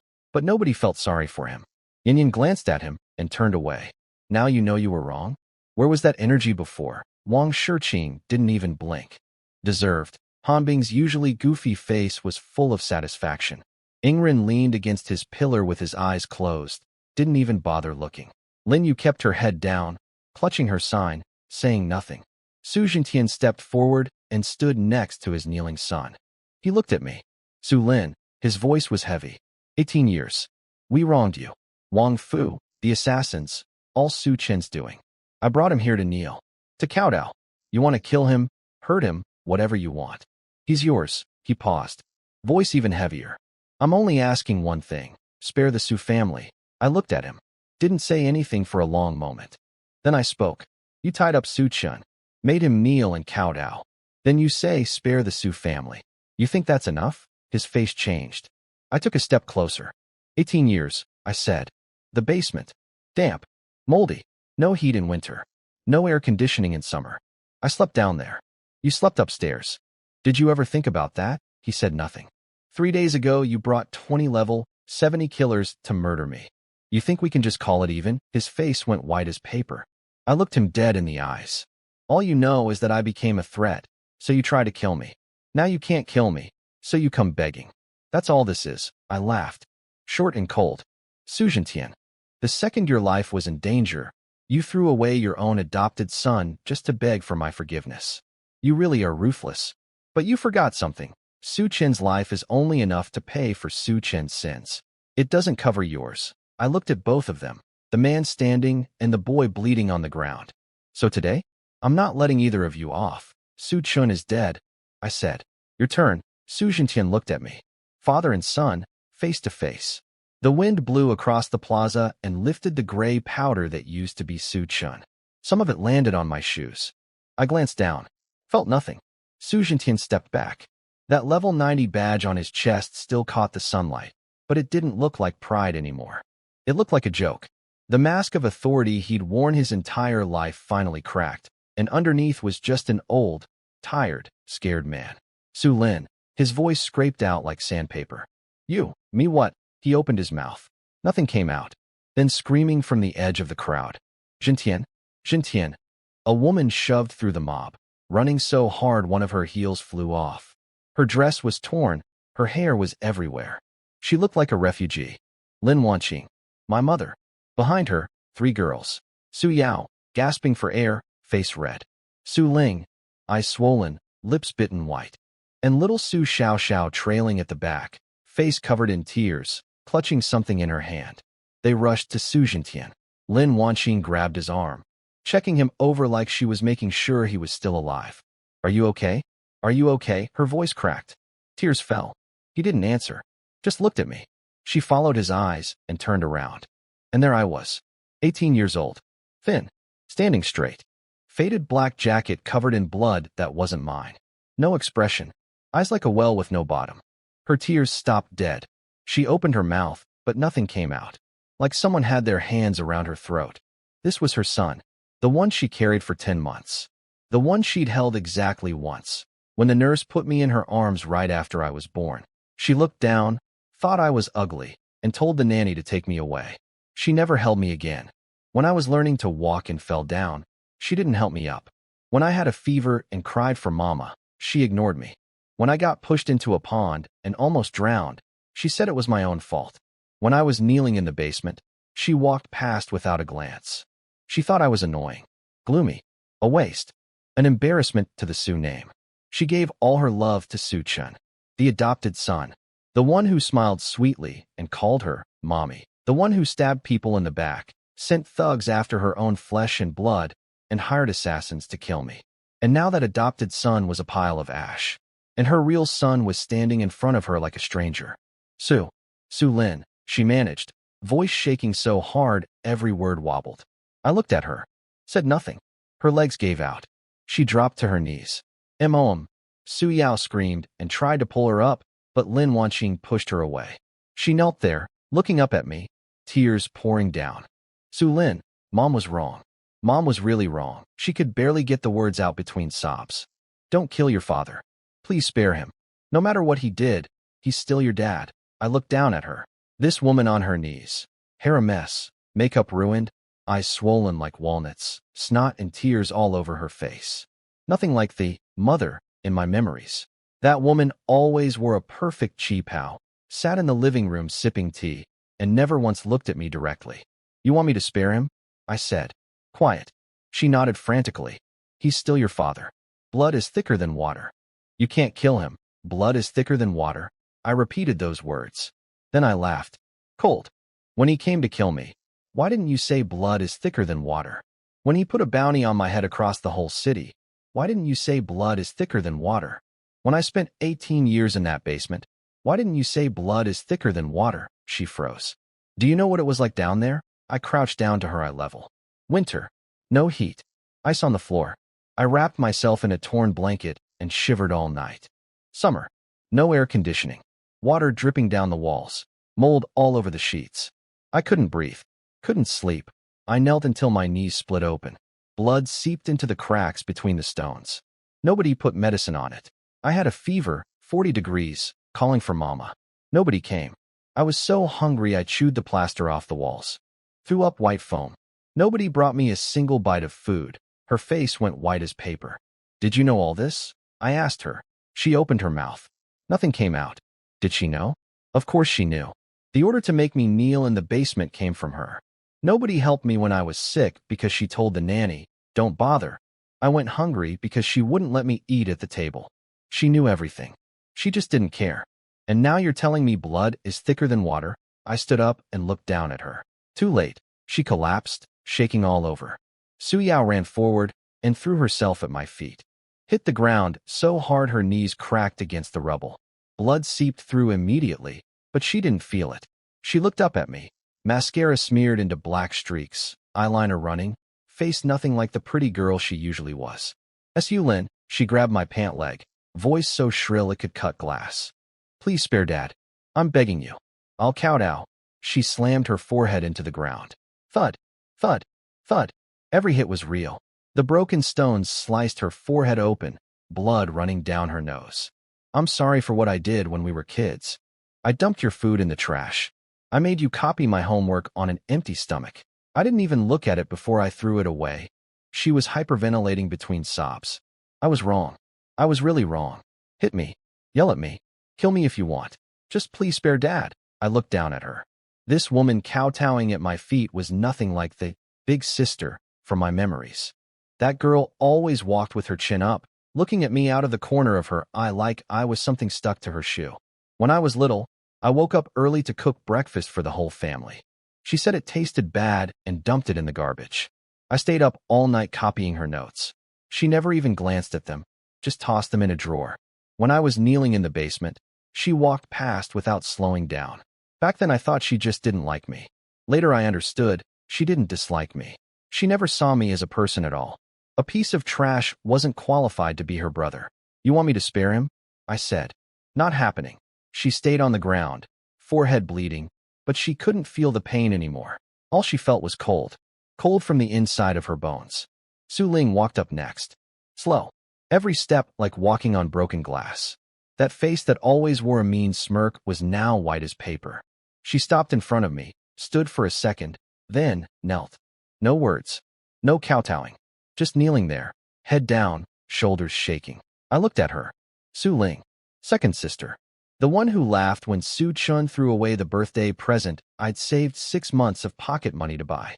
The one who told me it was my own fault when I almost drowned in the pond. The one who walked past the basement door without even looking. She was different from Su Yao. Su Yao simply looked down on me. Su Ling looked down on me with malice. Every time Su Chen bullied me, she laughed the loudest. Every time something bad happened to me, she was the happiest. "You here to beg too?" I asked. She didn't lift her head, just knelt there, shaking harder. Her voice was wrecked, like she'd been crying for hours. "I'm not asking you to spare Dad." That surprised me. She raised her head, face soaked in tears, eyes swollen to slits, lips bitten until they bled. "I know I don't deserve to ask," she said. "What I did to you is worse than what Big Sister did. You bought Suchin a present," I laughed. "You almost drowned," I blamed you. "You were kneeling in the basement. I walked past and stepped on you on purpose." I said nothing. "It's not that I didn't know you were hurting." Her voice dropped lower and lower, almost a whisper. I pretended not to know, because if I admitted I knew, I'd have to feel sorry for you. If I felt sorry for you, Suchin would be upset. If Suchin was upset, Dad would be upset. If Dad was upset, my life would get harder." She paused. The tears fell faster. "So I pretended not to see," Su Ling said, face pressed to the ground. "Pretended you didn't exist. Pretended you weren't my brother. That way I could bully you with a clean conscience. Watch you suffer with a clean conscience. Be the Su family's perfect second daughter with a clean conscience." She looked up at me. Nothing but regret in those swollen eyes. "I'm not human," she said. "I'm sorry." She pressed her forehead to the dirt at my feet. "I'm not asking you to spare Dad. I'm just asking. Don't hate him more because of me." She lay there sobbing like a child. I watched her for a long time. "He wanted my life," I said quietly. "You just wanted me to suffer. So, you'll live." She collapsed flat, crying harder than before. Then Su Xiaoxiao stepped out of the crowd. 15 years old. Skinny. Little ponytail. Face covered in tears. She walked up to me and looked up with eyes full of fear. "Big brother Su Lin." Her voice was tiny, like a scared kitten. I looked down at her. Su Xiaoxiao, the youngest. She and I didn't have any real grudge. She just never did anything. When I was locked in the basement, she never came to see me. When I was forced to kneel, she never spoke up. When Su Chen bullied me, she never stood up for me. "You here to beg too?" I asked. She shook her head, then nodded, then shook it again. I don't know if I should be here. Mom told me to come. Big sister and second sister both came, so I followed." She paused, looked up at me with those red, puffy eyes. "But I want to say something." "What?" She took a deep breath like it took everything she had. "Big brother Su Lin, I'm sorry." She bowed. "Deep. I know I don't deserve to be your little sister. I never did anything for you. When you were locked in the basement, I was too scared to visit. When you were kneeling, I was too scared to speak up. When Su Chun was bullying you, I hid in my room and pretended I couldn't hear. It's not that I didn't know you were hurting. I was just too much of a coward. I was scared the sisters would yell at me. Scared Dad would get mad. Scared Su Chun would bully me next. So I pretended I didn't know anything." She straightened up, tears falling one after another. "But you were kind to me. You gave me candy once. You picked me up when I fell down. You stood in front of me when the sisters were yelling at me. I remember. I've always remembered." She reached into her pocket and held something out to me. A piece of candy. The wrapper was all wrinkled and faded, like someone had been holding on to it for years. "This is the one you gave me," she said, voice barely a whisper. "I never ate it. I couldn't bring myself to. I kept it for 3 years. I looked down at that candy. The wrapper had lost its color. The words were too faded to read. But I knew what it was. The candy I'd bought with the last of my pocket money. The one I'd snuck to her and said, 'Don't cry, Xiao Xiao. Here, Big brother got you candy.'" I was quiet for a long time. Then I reached out and took it. "Thank you," I said. She froze for a second. Then she burst into tears. She crouched on the ground, both hands over her face, sobbing so hard her whole body shook. Not from fear, not from sadness. It was the kind of crying you do when something you've been holding in for 3 years finally breaks free. I put the candy away and looked up at Su Jintian. Lin Wanqing was still on her knees. Su Yao kneeling beside her. Su Ling face down on the ground. Su Xiaoxiao crouched and crying. 4 women, all on the ground. Su Jintian stood behind them, head down, face hidden. "Done," I said. Lin Wanqing raised her head, looking at me through blurry tears. "Su Lin, please spare him. I'm begging you." Her voice was raw, broken. No matter what he did, he's your father. If you kill him, that's patricide. What will the world think of you? I looked at her. Then I laughed. The world? I said. You think I care what the world thinks? She froze. When I was locked in the basement, where was the world? When I was hunted across the city, where was the world? When 20 level, 70 fighters were trying to kill me, where was the world? I stepped forward and looked down at her. The world didn't care about me. I don't care about the world. She went limp on the ground. Nothing left to say? I turned to Su Jintian. Your women are done begging. Your turn. He raised his head. That commanding face was completely blank now. Not calm, empty, like a machine that had been running for 60 years and finally snapped its last wire. What do you want to say? I asked him. He was silent for a long time. So long I thought he wasn't going to speak at all. Then he did. You're my biological son. His voice got lower and lower, like it was coming from underground. But your awakening prediction was D tier. Trash. I couldn't afford that embarrassment. So I threw you to the nanny. Wouldn't let you eat at the table. Wouldn't let you see visitors. I thought if I ignored you long enough, you'd stop existing. Then Su-chin came along. Predicted SSS tier. A genius. Knew how to smile, how to act cute, how to call me daddy. I was happy. Thought this was my real son. Gave him everything. You? You didn't matter. He looked at me. I wasn't a good father. I don't even deserve to be called a father. What I did was worse than an animal. He bent down and knelt. I looked at him. Level 90. Humanity's number 1. Kneeling at my feet. I'm not asking you to forgive me, Su Jintian said. I'm only asking one thing. Don't take it out on them. They wronged you, but they don't deserve to die. If you're going to kill someone, kill me. Okay, I said. One word. Light as wind blowing through rubble. Su Jintian took a deep breath, stepped back, and threw his coat to one of his guards. It hit the ground and kicked up a small cloud of dust, Su-chen's dust. Everyone back off, he said. Lin Wanqing was still on her knees, shaking her head so hard her whole body rocked. Jintian? No. You can't beat him. You. Shut up. Not loud, but final. This is between him and me. He told the guards to take the women away. Lin Wanqing clawed at the ground so hard, she broke 2 fingernails, blood smearing the stones. If you die, what happens to us? What happens to the SU family? He didn't look at her. He looked at me. And for the first time, I saw something in those eyes that wasn't fear or pride. It was the look of a father seeing his son. Even if that father had never been a father for a single day. They dragged Lin Wanqing away. Su Yao was pulled off screaming. Su Ling walked herself, but at the edge of the crowd, she turned back. Our eyes met for a second. Then she left. Su Xiaoxiao was carried off by a guard. Just the 2 of us now.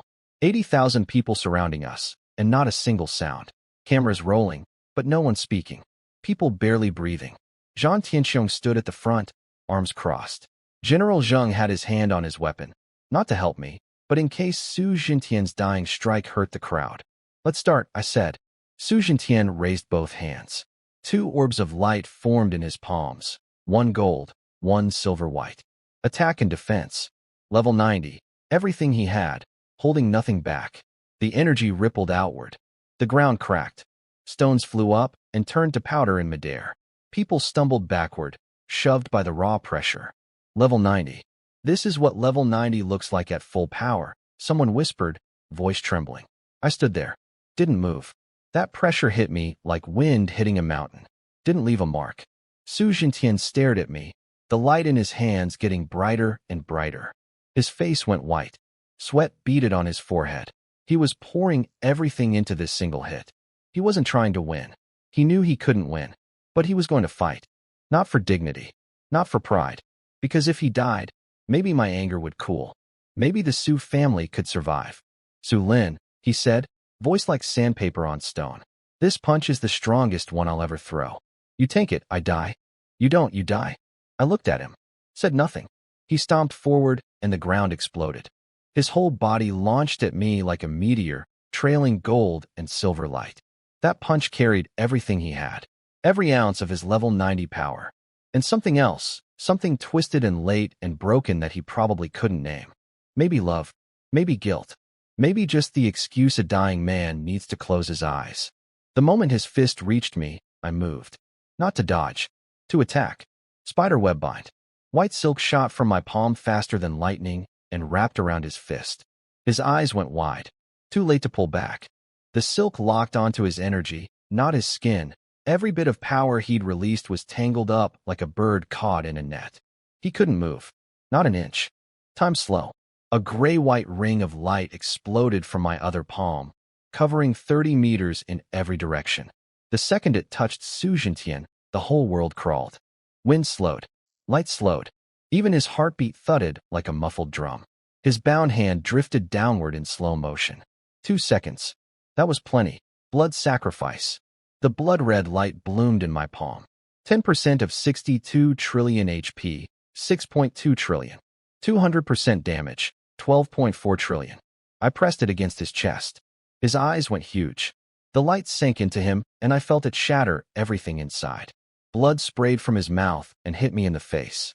Rift slash. I gripped the daybreak sword. White light blazed along the blade. 1 step forward. 1 swing. A crack in space itself ripped from the tip and tore through Su Jintian. Another 6.2 trillion. His body split open from chest to stomach. Blood and organs spilled out. He looked down at the wound, then looked up at me.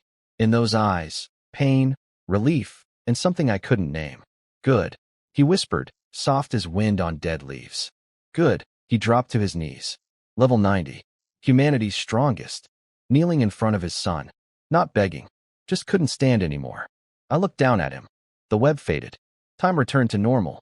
He knelt there, soaked in blood, chest still pouring.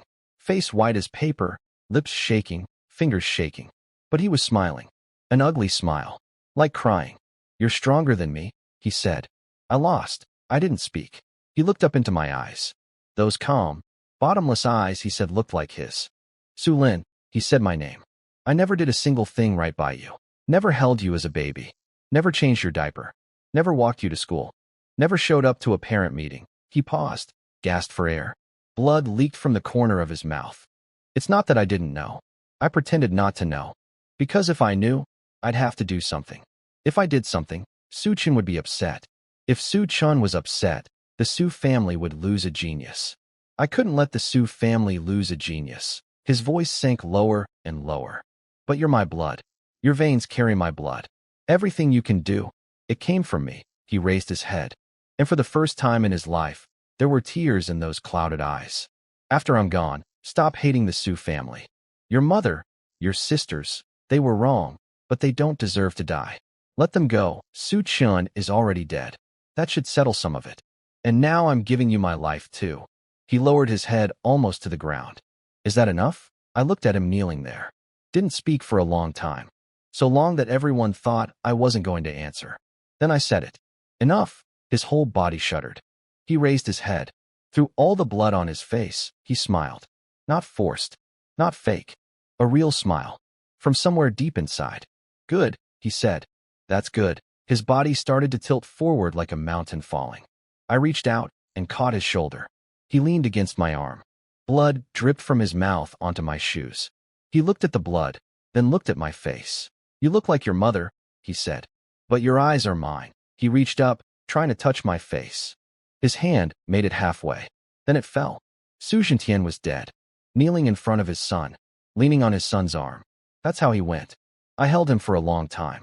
Then I slowly laid him down on the ground. His eyes were still open, looking at me, that smile still on his lips. I reached down and closed his eyes.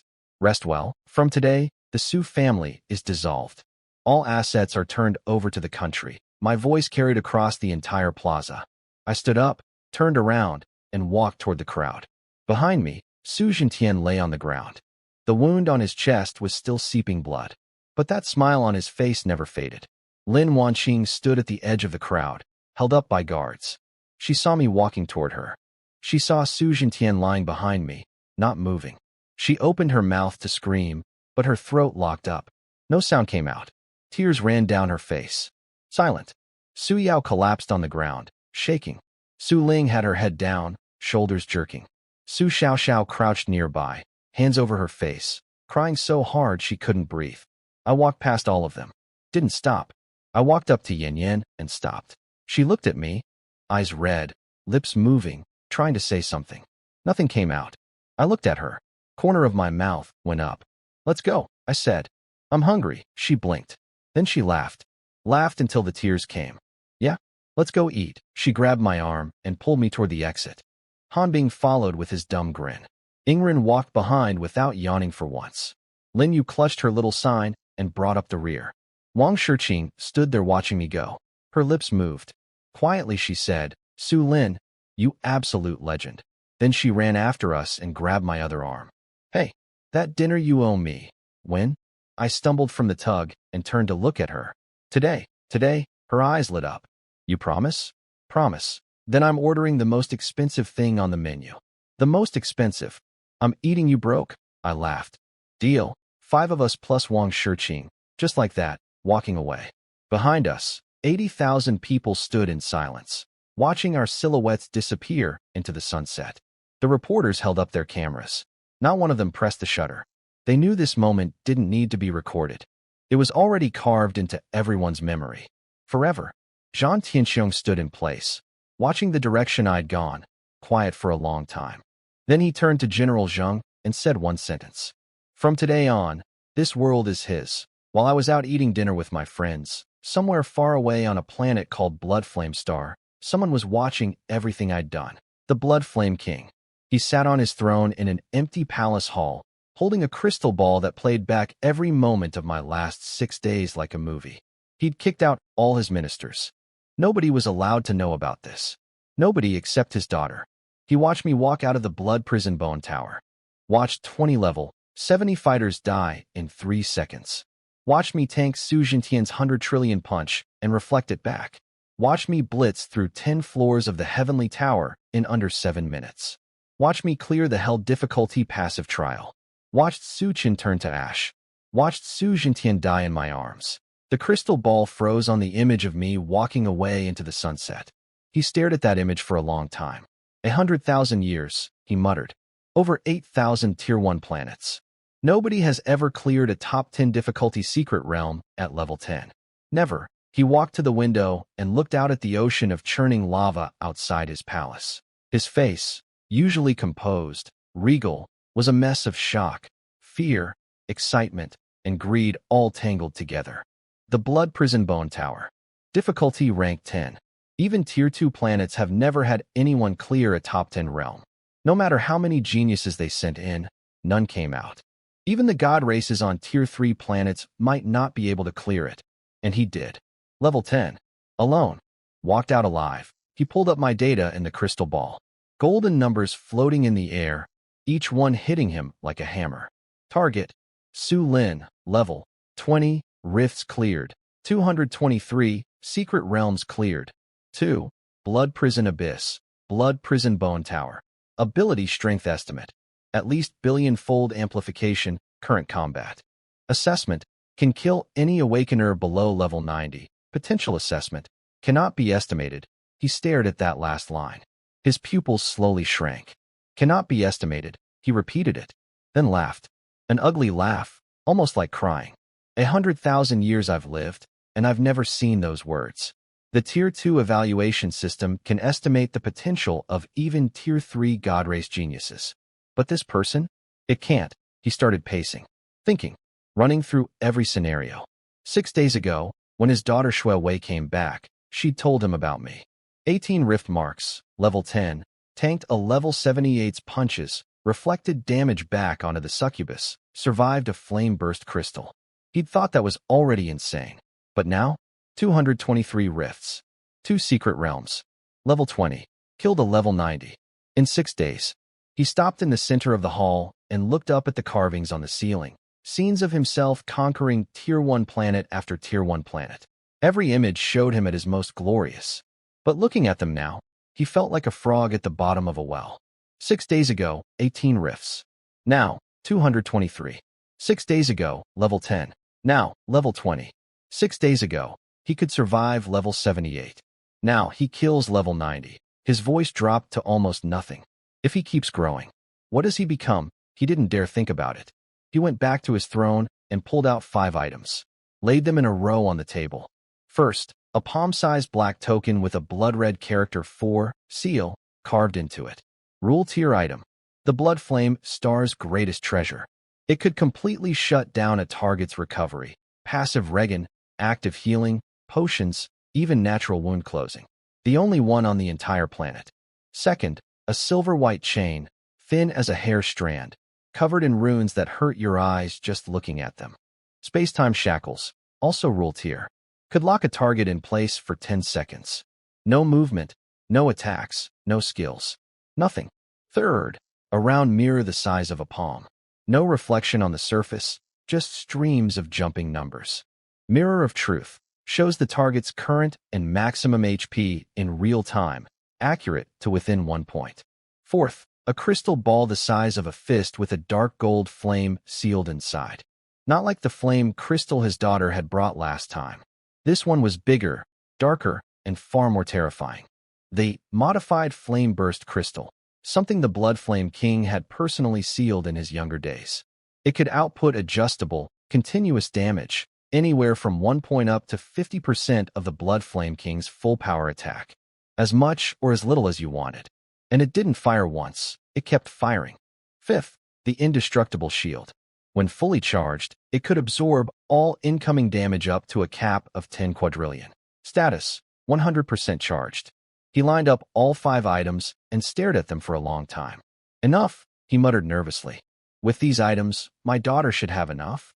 While I was out eating with my friends, I had no idea what was happening on Blood Flame Star. The Blood Flame King left his throne room and walked down a long corridor to his daughter's room. He knocked. "Come in," Shuewei said. He walked in and looked at her. His little princess, spoiled her whole life, never denied anything. And now she was sitting there looking like she'd lost a war. "Still thinking about it?" he asked. She bit her lip and nodded. "I lost," she said quietly.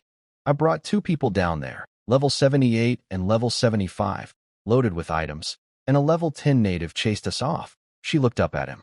"Father, what is he?" He sat down across from her and handed over the crystal ball. She scrolled through the data. Her face went white, then whiter, then paper white. 223 rifts. Blood Prison Bone Tower. Level 20. Killed a level 90. Her voice was shaking. How is this possible? 6 days ago he had 18 rifts, level 10, surviving level 78. 6 days. Just 6 days. She looked up, and for the first time, there was real fear in those blood-red eyes. "Father, if he keeps growing, that's why this time must succeed." He cut her off and laid out the 5 items one by one. Her pupils shrank.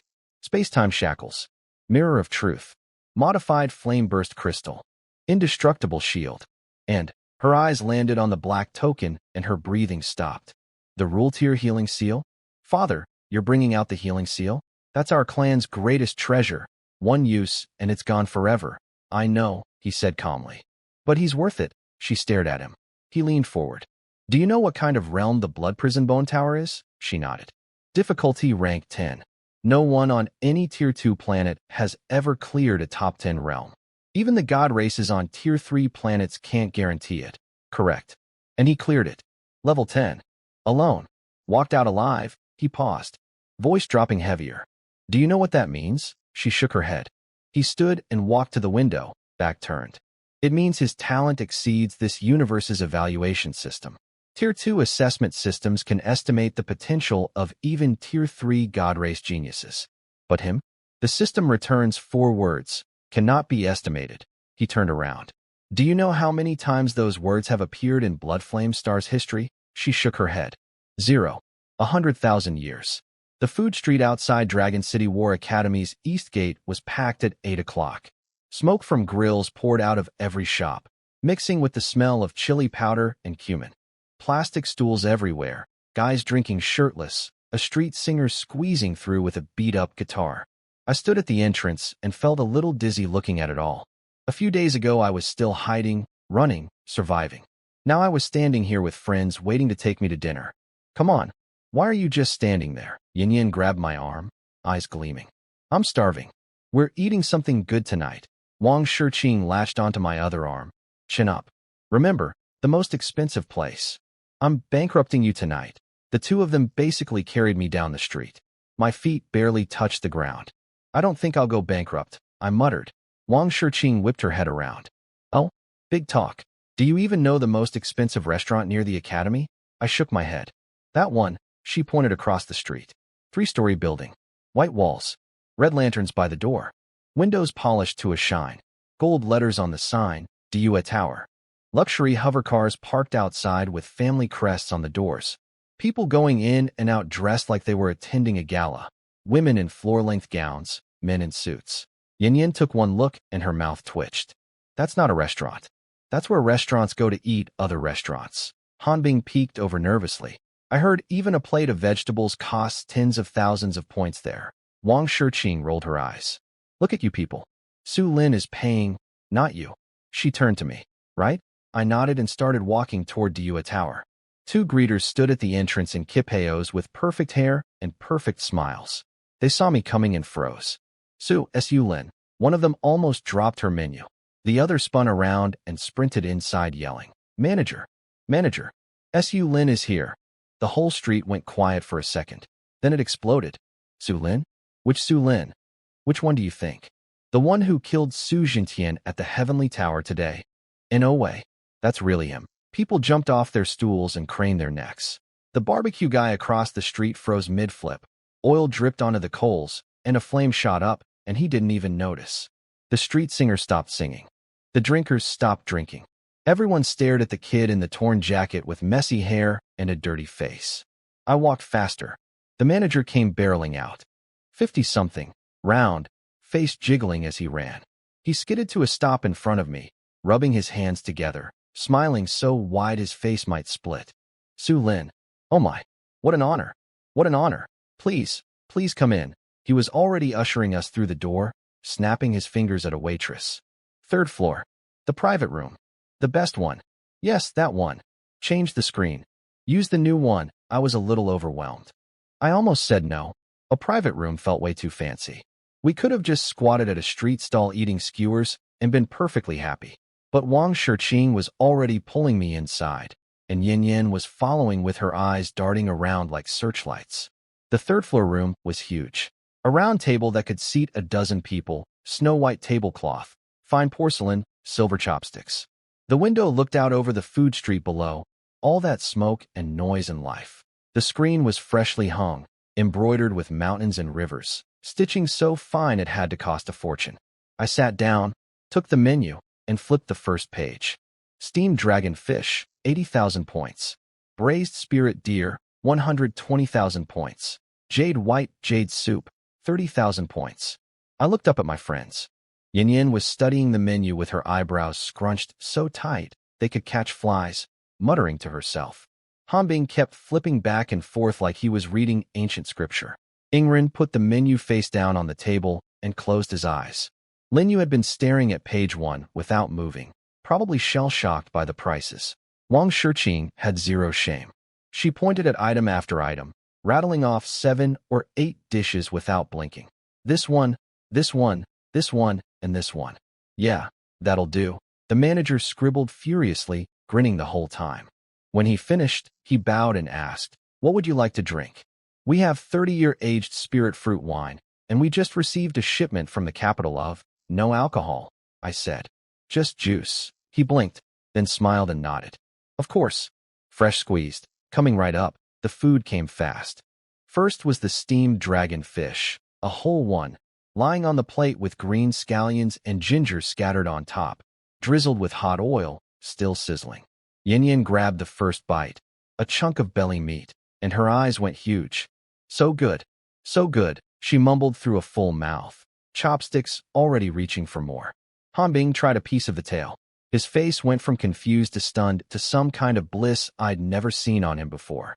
This fish. Did this fish achieve enlightenment or something? How is it this good? Ingrid didn't yawn for once. Picked up a small piece, chewed slowly, said nothing. But his chopsticks kept moving. Linyu took tiny bites. The corner of her mouth turned up just slightly. Wang Shiqing ate like a champion. Chopsticks flying, mouth packed full, talking nonstop between bites. "This dragon fish is from the North Cold Ocean. They only fish for a few days a year. That's why it costs so much. And that deer meat is from Chongjing Mountain, raised on spirit mushrooms, super tender. Hey, don't just eat meat. Try the soup. It's made with." Wang Shiqing talked about every dish like she was giving a food lecture. Where it came from, how it was raised, why it cost so much. Yin listened with her mouth hanging open, chopsticks frozen midair. How do you know all this? Hanbing asked. Wang Shiqing rolled her eyes. Duh. This is what my family eats for New Year's dinner. Yin muttered under her breath. Evil capitalist. Wang Shiqing's ears were sharp. What did you say? I said. Evilly delicious. Yeah, evilly delicious. Yin stuffed a huge chunk of deer meat in her mouth and chewed loudly. Wang Shiqing snorted and turned to look at me instead. I wasn't eating much. A few bites, 2 bowls of soup. Then I put my chopsticks down. I just watched them. Yin was wrestling a crab. She'd snapped off the claw but couldn't get the meat out, face turning red from frustration. Hanbing tried to hand her a tool and got slapped away. Ingrid ate slowly, occasionally glancing at the chaos with a faint smile. Lin Yu sipped her soup quietly, eyes curved into little crescents. Wang Shiqing and Yin were fighting over the last piece of deer meat, chopsticks clashing like swords. I watched all of them, and something tugged at the corner of my mouth. This kind of life, I never dared to imagine it before. In the basement, my biggest dream was a hot meal. In the Villain Valley, my biggest dream was to walk out alive. In the dark market, my biggest dream was to get stronger. Now I was sitting here. 5 people who would fight for me. A table full of food I couldn't even name. A city of lights outside the window. Enough. This was enough. I didn't want any of it destroyed by the person coming tomorrow. Sulin, Wang Shiqing's voice pulled me back. What are you thinking about? You're holding your chopsticks backwards. I looked down. She was right. I flipped them around and picked up a piece of fish. Nothing. She stared at me for 2 seconds, then let it go and went back to fighting Yin for food. Halfway through the meal, the manager came in personally carrying a tray. On it was a white jade wine pot, carved with dragons. He lifted the lid and the smell hit immediately, sweet, rich, warm. Sulin, this is a gift from our boss. 30-year aged spirit fruit wine. You can't buy this anywhere. The boss says you're the pride of Dragon City War Academy. This pot is for you. I looked at the wine, paused for a second. Then I stood up and took it. Thank him for me. The manager bowed and left. I poured myself a cup. The wine was amber-colored, glowing warm under the lights. I picked it up and looked at the 5 faces across the table. Yin's chopsticks froze midair. You're drinking? You never drink. Tonight I am, I said. I raised my cup toward all 5 of them. This one's for you. Yin went still. Hanbing went still. Ingrid put down his chopsticks and looked at me. Lin Yu raised her head, eyes bright. Wang Shiqing didn't say a word for once, just watched. I drank it in one go. Hot. Burned from my throat down to my stomach. My eyes stung a little. Yin's eyes went red. She grabbed her juice and tipped the whole glass back. I don't drink, but I'm finishing this. Hanbing scrambled to pour himself some juice and held it up. Me too. Ingrid said nothing. Just raised his teacup, gave me a slight nod, and drained it. Lin Yu sipped her juice until it was gone, then lowered her head, shoulders shaking slightly. Wang Shiqing was the most direct. She grabbed the wine pot, poured herself a full cup, and held it up. Sulin, you're the most incredible person I've ever met. Bar none. She drank it all, then coughed and choked, eyes watering from the burn. I looked at her sputtering mess of a face and laughed. Small, but real. Yin wiped her eyes and suddenly perked up. Oh, Sulin, what are you doing tomorrow? Want to hit the training grounds? Old Zhang said he's setting up special training for you. My smile faded a little. I put down the cup. 2 seconds of silence. Tomorrow, I have something to take care of. What kind of something? Yin pressed. Personal stuff. Need to handle it. I wasn't even sure I could handle it. Yin stared at me for a long time. That face that was usually loud and carefree turned serious. Is it dangerous? I thought about it. Not really. She didn't believe me. She knew me too well. When I said, not really, I meant, very. When I said, I'm fine, I meant, things are about to go very wrong. When I said, don't worry, that was when you should worry most. She opened her mouth, wanted to say something, but in the end she just nodded. She knew her strength couldn't help with whatever this was. Okay, be careful, Hanbing grinned. Come back soon. Lin Yu said quietly, stay safe. Wang Shiqing slammed the table. If anything happens, call me. I'll be there. I looked at all 5 of them. Okay. We finished around 10. The food street was thinning out. A few drunk guys still playing drinking games on the sidewalk, grill vendors packing up, charcoal dying, smoke fading. Nothing left but bamboo skewer sticks and grease stains. The 6 of us walked out of Dua Tower, and stood at the street corner. Night wind blew in, cool, cutting through the warmth still clinging to our skin. Yin burped and patted her stomach. I'm going to explode. 10-kilometer run tomorrow just to burn this off. Han Bing was counting on his fingers. Dragonfish, deer meat, shrimp, crab, soup. I think this meal was at least 500,000 points. Wang Shiqing scoffed. 500,000? You're missing a zero. Han Bing's face went green. Yin turned to me. How many points do you even have? I thought for a second. Enough for a lot of dinners. Yin rolled her eyes. Rich people. I'll never understand. We all stood there at the corner. Nobody left. The streetlights stretched our shadows out long, overlapping, tangled together until you couldn't tell whose was whose. A few seconds of silence. Then I spoke. I'm heading out. Yin nodded. Get some rest. Ingren gave me a nod. Lin Yu whispered. See you tomorrow. Wang Shiqing waved me off. Go on. Stop dawdling. I looked at them one more time, then turned and walked the other way. Not fast, but steady. The streetlight dragged my shadow behind me, longer and longer, fainter and fainter. About a dozen steps out, I heard a shout behind me. S.U. Lin. I turned around. Yin stood at the corner, hands cupped around her mouth. Don't die out there. I blinked, then smiled. I won't. My shadow disappeared around the street corner, and I didn't look back again. I walked 3 blocks before I stopped and checked behind me. Empty street. Long shadows from the lampposts. Nobody following. I pulled the flying device out of my spatial ring. The silver-white craft sat quietly in the alley, glinting under the streetlight. I climbed in, buckled up.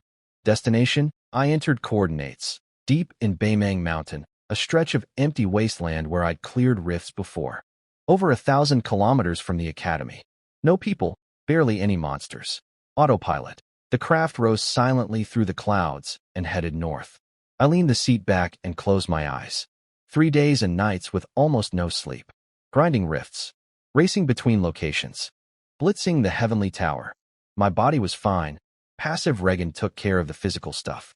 But the mental exhaustion? No skill could fix that. Now I could finally sleep. Moonlight slipped through the window and drew a silver line across my face. The engine hummed softly, like a lullaby. My breathing slowed. I was out. Deep, dreamless, undisturbed. The craft flew itself through cloud after cloud, over mountain after mountain. The navigation duck crawling steadily toward that empty coordinate. 3 hours later, the craft slowed down. Destination reached. I didn't wake up. Below was a barren stretch of desert. No grass, no life, just wind-carved rocks in strange shapes. Snow-capped mountains glowed silver in the distance under the moon. No sign of people. No sign of monsters. Nothing. The craft found a flat spot and landed softly. The landing gear touched down with a small bump. I rolled over, mumbled something, and kept sleeping. 1 hour. 2 hours. 3 hours. The sky started to lighten. The moon faded. The stars hid. The clouds turned gold and red. The sun crawled up over the horizon and sent its first ray through the window. I opened my eyes, stared at the ceiling for 3 seconds, sat up. Outside, the sun had just risen, painting the whole desert gold and red. The distant snow mountains were dusted with pink, like someone had brushed them with rouge. I rubbed my eyes, popped the hatch, and jumped out. Desert mornings are cold. Wind cut my face like a blade. I pulled out a bottle of water from my ring, rinsed my mouth, then grabbed a strip of dried meat and chewed on it. Hard enough to chip a tooth. But I chewed carefully. After eating, I drank some more water, then sat down against the landing gear and stared at the snow mountains in the distance. The sun climbed higher. Temperature started rising. Wind died. Air turned dry. Throat tight. I just sat there. Didn't move. I was waiting. For that crazy woman. I knew she'd come. Today the passage between worlds would stabilize. Last time she brought 2 people, level 78 and level 75, plus a pile of items, and I still chased them off. This time she'd bring more. Worse stuff. Meaner tricks. But I wasn't running. Couldn't run. She had a tracking compass that locked onto my rift-clearing marks. No matter where I hid, she'd find me. So I sat and waited, all the way until noon. Then I heard it. A soft sound, like fabric tearing, like the air being forced apart by something. Coming from above. I opened my eyes and looked up. The sky was splitting open. A crack, ink black, edges glowing blood red. It grew wider and wider until it became a massive rift 100 meters across. A figure dropped out of it. Fire-red dress, long hair flowing behind her. Features so sharp, she looked like she'd stepped out of a painting. Those eyes, pure blood red, pupils swirling like molten lava. When she landed, the sand within 10 meters blasted upward and fell back down. Shuewei, alone. I looked at her. She looked at me. A few dozen meters apart, face to face. She landed with a slight bend of her knees, then stood straight. My face got serious fast. Last time she brought 3 people. This time just her. That meant either she'd lost her mind, or she'd brought something terrifying. We meet again, Shuewei said. Her voice was crisp like cracking ice, mouth curling up, eyes narrowed like a cat that just caught a mouse. Miss me? I didn't answer. She didn't care. Took a step forward, her foot pressing a shallow dip into the sand, the edges glowing faintly red. She looked me up and down without any shame. New clothes? She said. Last time yours were all ripped up. I thought that was your only outfit. This one's not much better though. All gray and boring. Oh, and by the way, your real face is way better looking than that 30-something disguise you wore last time. I was actually disappointed when I saw the fake you. Don't change your face again. Still didn't answer. She took another step. Not fast, but steady. Heels sinking into the sand, kicking up little puffs of dust when she pulled them out. Why aren't you running? She asked. Last time you ran pretty fast. Invisibility, teleportation, face swapping, one trick after another. I couldn't even keep up. I looked at her and finally spoke. Can't run. You have the tracking compass. She blinked. Then she laughed. Hard, head thrown back, tears forming at the corners of her eyes. Honest. I like that. She wiped her eyes. Yeah, I have the tracking compass. Wherever you go, I'll find you. Smart move, staying put. Saves us both the trouble. Another step. Less than 20 meters now. Your dad died, she said. I didn't react. That cheap father of yours. Level 90. You killed him. Your mom knelt on the ground begging, and you ignored her. Your sister kowtowed until her face was covered in blood, and you didn't even look. She tilted her head, studying me. You're a cold person? I looked back at her. Eyes flat. You came all this way to chat. She blinked. Of course not. I'm here to catch you. She said it like she was saying, I'm here to go shopping. She pulled something out. Palm-sized, round, mirror-smooth like still water. The mirror of truth. She pointed it at me. Numbers appeared instantly on the surface. Target. Su Lin, level 20, current HP 62 trillion, maximum HP 62 trillion. Her fingers paused. 62 trillion. She took a deep breath and put the mirror away. 62 trillion, she said. Level 20. 62 trillion HP. You know how much HP I have at level 60? I didn't answer.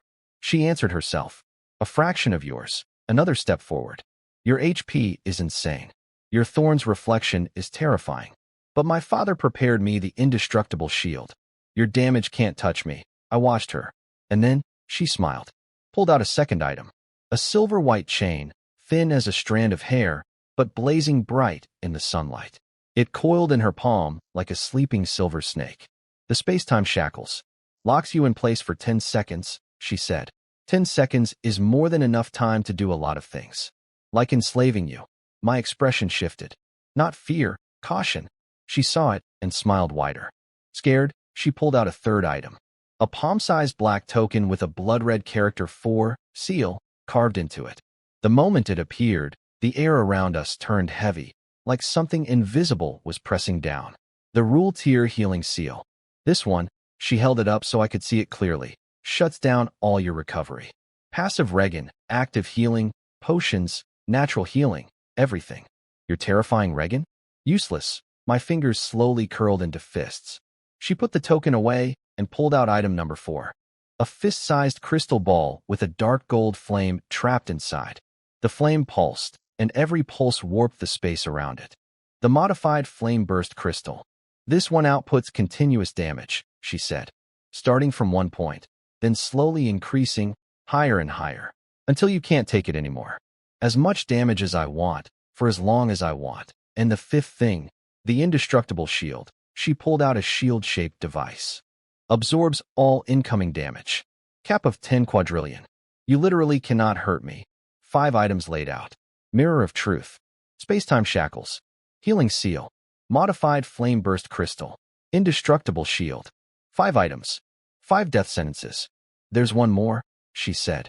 She pulled out the last thing. A palm-sized crystal ball, pitch black, with golden patterns flowing across its surface. Those patterns moved like they were alive, crawling slowly, leaking faint golden light with every shift. The soul enslavement crystal. I stared at it. My pupils tightened. Know what this is? She held it up to the sunlight. The gold patterns danced inside the light like a living heartbeat. Soul enslavement crystal, she said, word by word. Once I use it, your soul belongs to me. I say live, you live. I say die, you die. You can't resist. You can't betray me. You can never escape. She paused, looking me in the eyes. Scared yet? I said nothing. She put the crystal away, stood up straight, and brushed the dust off her dress. Those blood-red eyes burned with excitement and anticipation. Now, you have 2 choices. She held up one finger. 1, resist. I use all these items, beat you to the edge of death, and then use the soul enslavement crystal to take control. It'll hurt. A lot. It'll be ugly. Humiliating. And in the end, you'll still obey me. She held up a second finger. 2, kneel. Let me use the crystal willingly. No pain. No suffering. No humiliation. And, she smiled, I'll be nicer to you. The wind stopped. The desert went so quiet I could hear sand grains rolling. Choose, Shuewei said. I was silent for 3 seconds. Then I moved. Not to kneel. To attack. I poured everything into my legs and launched forward. The sand exploded under my feet. Daybreak flew out of my ring and into my hand, the blade blazing white. Rift slash. A crack in space ripped from the sword tip and tore straight at her. She didn't dodge. The attack hit her, and nothing. 0 damage. Not a single number appeared. See? I told you, she said. You didn't believe me. Then she raised her hand and pressed the spacetime shackles. Silver-white chains exploded outward, thousands of hair-thin threads of light shooting at me from every direction. Too fast. Way too fast. I couldn't react. The instant they touched my wrists, my whole body locked up. Like someone hit pause. 1 foot frozen in mid-step. Sword raised halfway, stuck in the air. Even my breathing stopped. Couldn't move. Not a muscle. Spacetime shackles. Target locked. Duration, 10 seconds. Shuewei stood in front of me, tilting her head up to look at my frozen face. She was a full head shorter than me. Those blood-red eyes reflected my image, stuck in midair like a statue. I gave you a choice and you didn't take it, she said, with a tiny pout. Had to make me do it the hard way. She pulled out the healing seal and pressed it against my chest. The moment it touched me, something inside me shattered. Not pain, more like loss. Like a river that had been flowing forever just stopped. Like a heartbeat that had always been there just went silent. Healing seal. All recovery methods blocked. Duration, 60 seconds. My 100% per second regen gone. She stepped back and pulled out the modified flame burst crystal. Aimed it at me. The dark gold flame inside pulsed once. A beam of light, thin as a needle tip, shot out and hit my shoulder.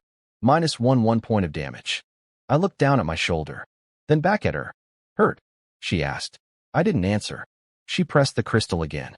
The beam got a little thicker. -100 now, nothing from me. She pouted and pressed again. -10,000, -1 million, -100 million. The numbers climbed. 1,000,000, 100 million, 1 billion, 10 billion, 1 trillion. She watched the mirror of truth, tapping the crystal ball like she was playing piano.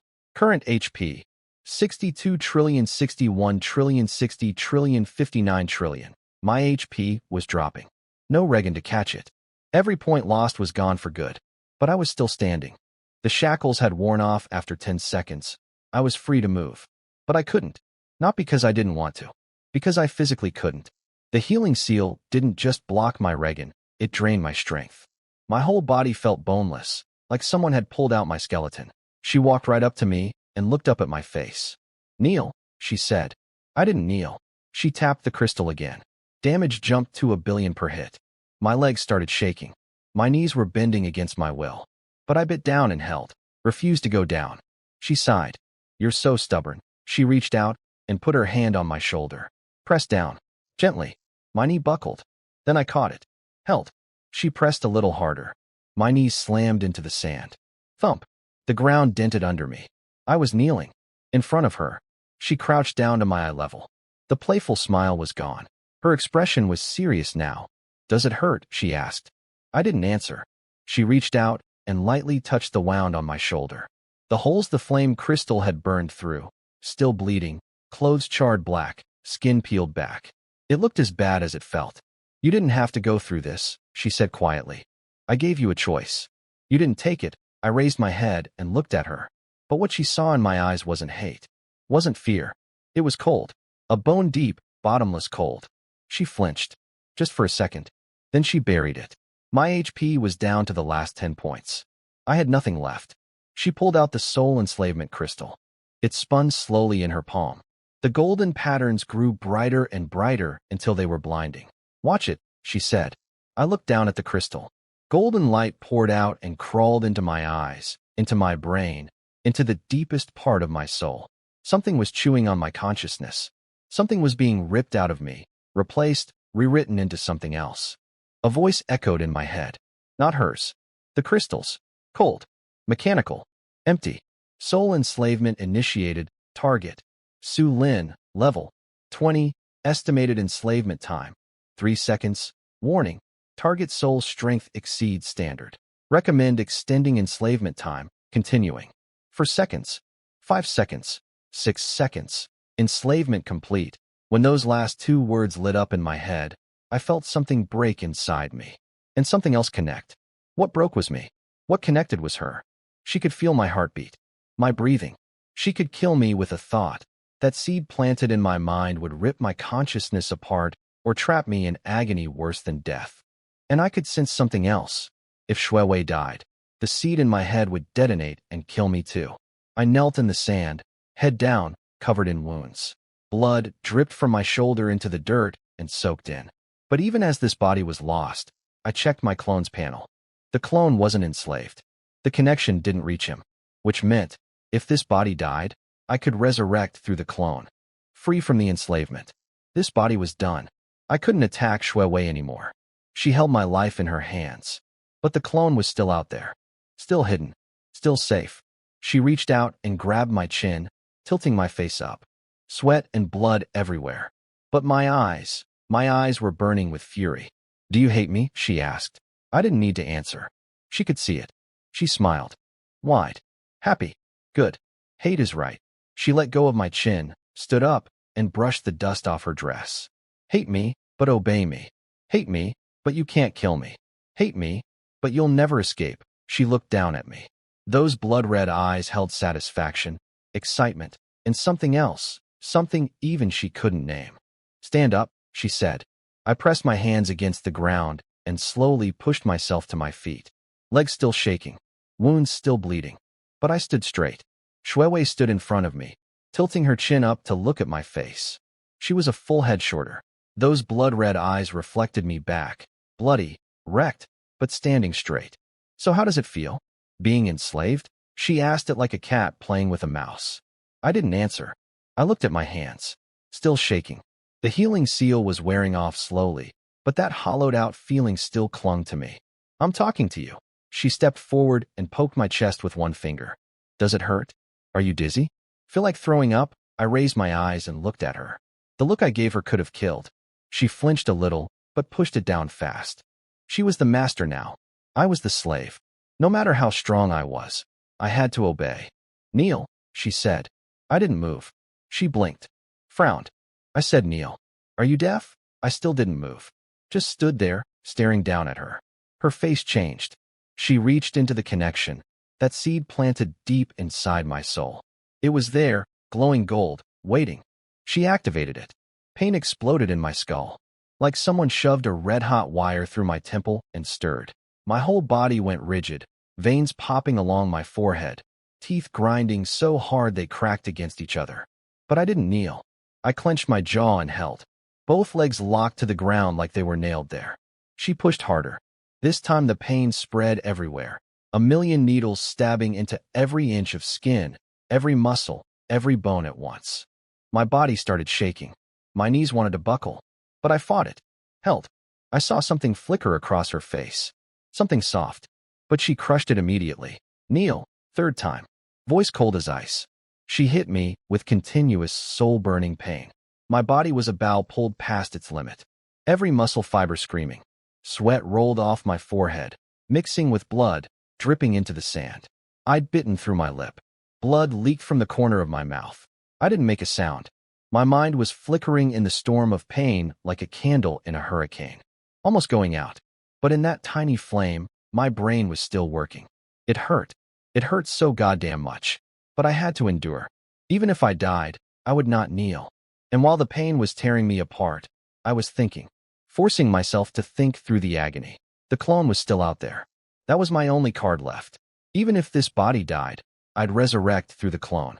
30 days later, I could split off a new one. But here was the problem. If this body died right now, sure, I'd be free of her control.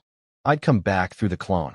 But the moment I started clearing rifts again, the Blood Flame King would know I wasn't dead. He'd figure out I had some kind of clone ability. My biggest secret would be exposed. I wasn't anywhere near strong enough to fight the Blood Flame King. He could crush me with one finger. I knew almost nothing about Tier 2 planets. Nothing about what weapons they had, what tricks they could pull.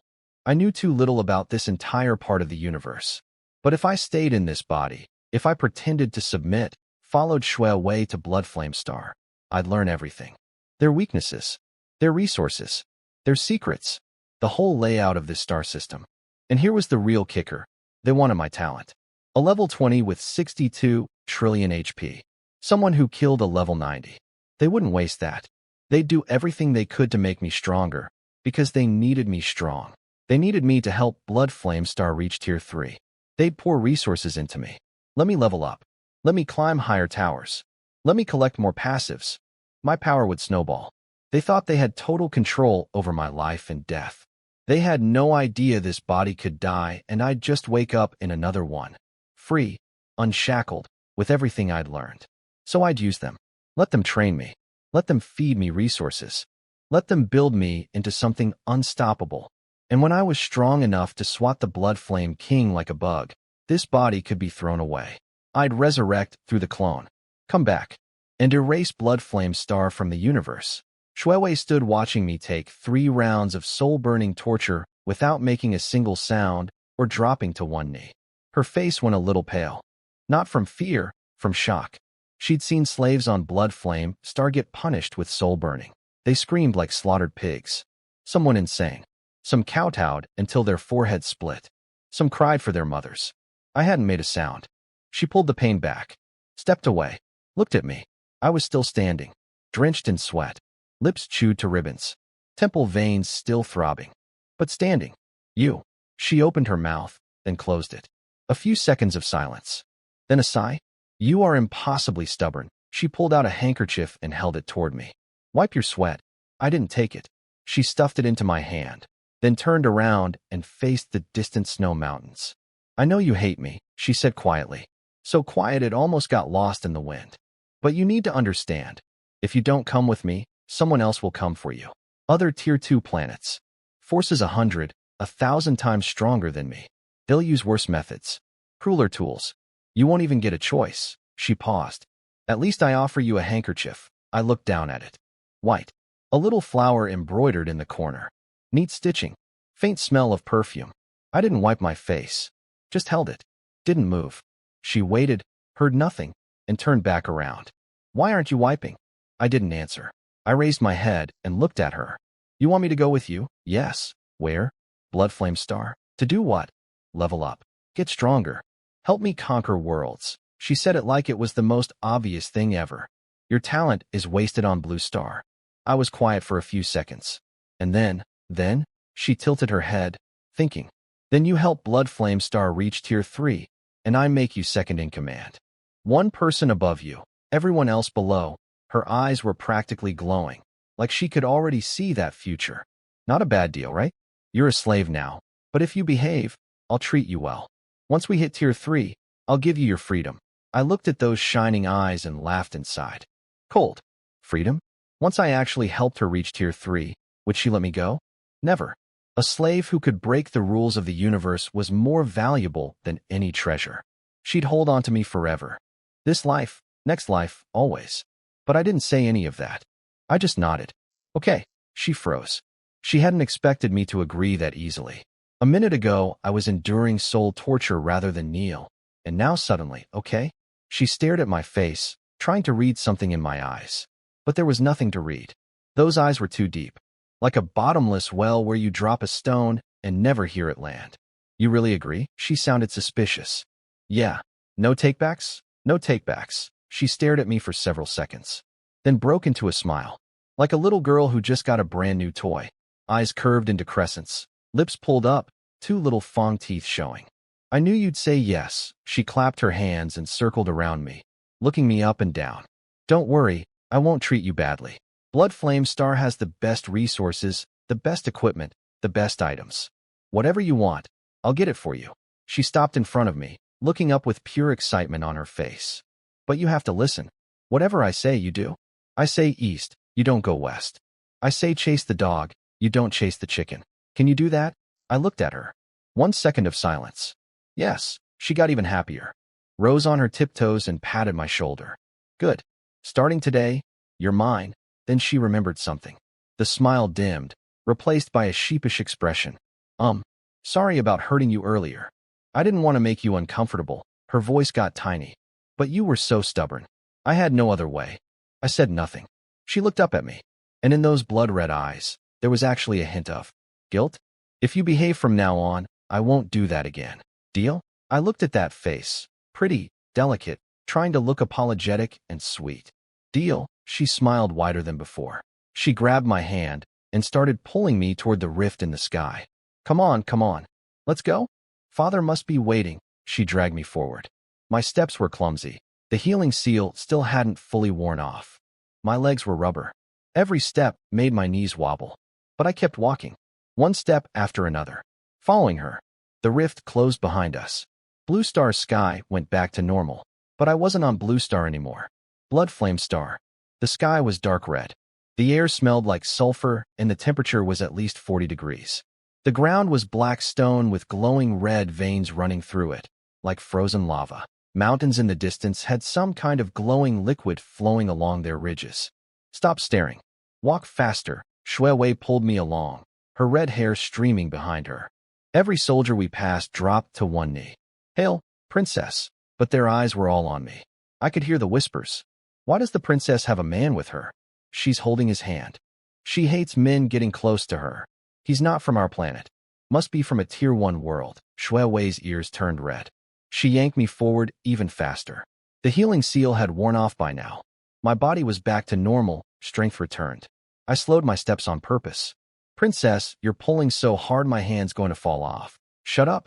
One more word, and you're walking on your knees. We went through a massive palace corridor and into the Blood Flame King's chambers. He was standing by his throne. The second he saw us, he waved. Into the vault. Stone doors slammed shut behind us. Total silence. The Blood Flame King stared at me, eyes sharp. Is he enslaved? Don't worry, father. Shui Wei raised her hand. A pale purple crystal floated above her palm. I can feel his breathing, heartbeat, and soul waves. His life and death are in my hands. And, she glanced at me, he can't even think about attacking me. Relief washed over the king's face, but he still wasn't satisfied. He pulled out a palm-sized black mirror covered in runes and pointed it at me. Text appeared on the surface. Target. Su Lin, status. Enslaved, enslaver. Shui Wei, enslavement depth. Complete, backlash possibility. None. He put the mirror away. Then he smiled. Good. Good. He finally let out a breath and sank into his chair. I've been on edge all day, terrified something would go wrong. Then he jumped up, eyes burning as he circled me like I was a prize horse. Daughter, you did well. You're Blood Flame Star's greatest hero. If we reach Tier 3 because of this, your achievement will be greater than our great-grandfather's when he led us from Tier 1 to Tier 2. He kept circling. 100,000 years. Finally a talent like this. With him, we can finally destroy those enemies who wronged us. He laughed, half crazy, half ecstatic, slapping Shui Wei's shoulder. Good, good, good. Shui Wei lifted her chin, looking pretty pleased with herself. The king sat back down, hands still trembling on the armrests. First, we erase his rift-clearing marks, he said. Other Tier 2 planets might have already locked onto him with their tracking compasses. If we don't erase them now, they'll come. Shuewei nodded and pulled out a small bottle filled with silver-white liquid, brighter than mercury. She crouched in front of me and looked into my eyes. Don't move. It'll feel cold. She tilted the bottle. One drop of silver liquid fell onto the top of my head. The second it touched me, my whole body felt like it had been plunged into ice water. Then something started being pulled out of me, thread by thread, strand by strand, slowly and precisely. 10 seconds. Then it was over. She pulled out a round disc and pointed it at me. Runes flickered, then text appeared.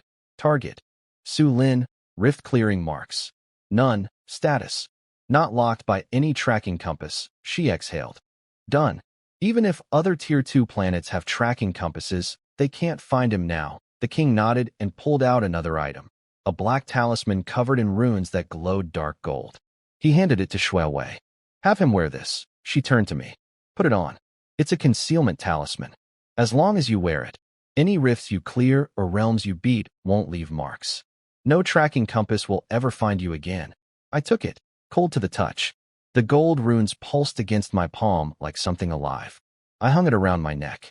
The king watched me put it on and nodded with satisfaction.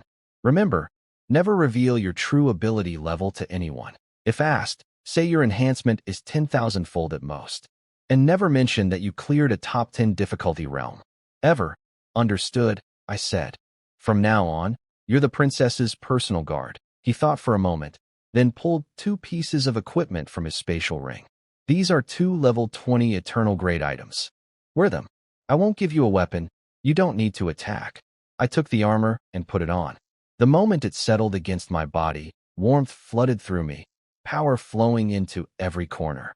Level 20 Eternal Armor, Blood Flame Warplate, HP 20 million, Level 20 Eternal Ring, Blood Flame Ring, HP 10 million, Attack 200,000. My panel refreshed instantly. HP shot up to 60.02 quadrillion. Eternal Grade. Shuewei's eyes went wide. She actually stomped her foot. Father, I've never even worn Eternal Grade equipment. I'm still in Mythic Tier. She tugged at her own red armor, face full of indignation. The king waved her off. He's worth it. He's the future of our planet. He deserves the best. What about me? You? He glanced at her. Do something impressive again, and we'll talk. Besides, the stronger he gets, the stronger you get. He's yours, remember? Shuewei shot me a vicious glare. I pretended not to notice. Tomorrow, the king said, face turning serious. Take him to the awakening chamber for his second ability awakening.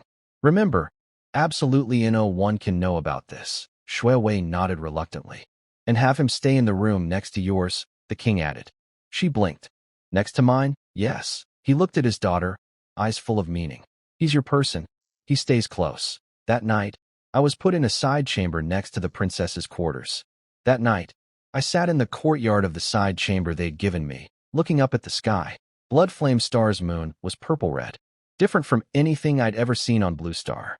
The air was hot, the stones beneath me still warm from the day's heat, and the dark gold patterns on my new eternal grade armor glowed softly in the moonlight. I wasn't sleeping. Couldn't sleep. Too much to process. What are you looking at? Shuewei walked over. She'd changed out of her battle gear into a dark red outfit, her hair pinned up with a simple clasp. Without the armor and the war princess attitude, she looked almost normal, like a regular girl from next door. The moon, I said. It's purple-red here. Every planet has different skies. She sat down across from me. Just like every planet has a different path to power. She paused, then looked at me with a serious expression. Do you know what they call someone above level 100? I shook my head. The divine gift threshold. The moment you break through level 100, you receive your first divine blessing.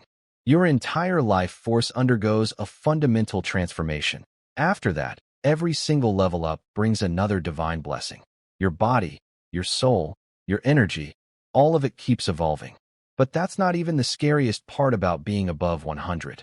The real problem is level suppression. When a lower level person faces someone higher level, all their attacks and control effects get massively weakened. The specific rule is this: for every level the enemy is above you, your final damage and control duration are reduced by 5%. I understood immediately what those numbers meant. If, Shuewei's voice dropped even lower. If someone is a full 20 levels above you, then, she let the weight of it hang in the air. You can't hurt them at all. You can't control them at all. Your attacks hit them like a breeze against a mountain.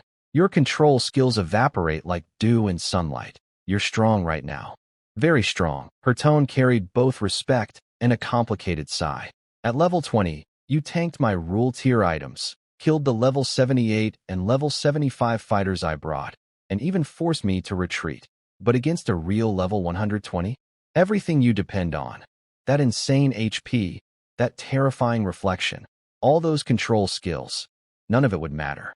Under the rules of this universe, you couldn't even scratch them. Of course, she added, your HP is so massive that a level 120 couldn't kill you either. I sat there in silence, letting this sink in. A cruel but real law of the universe.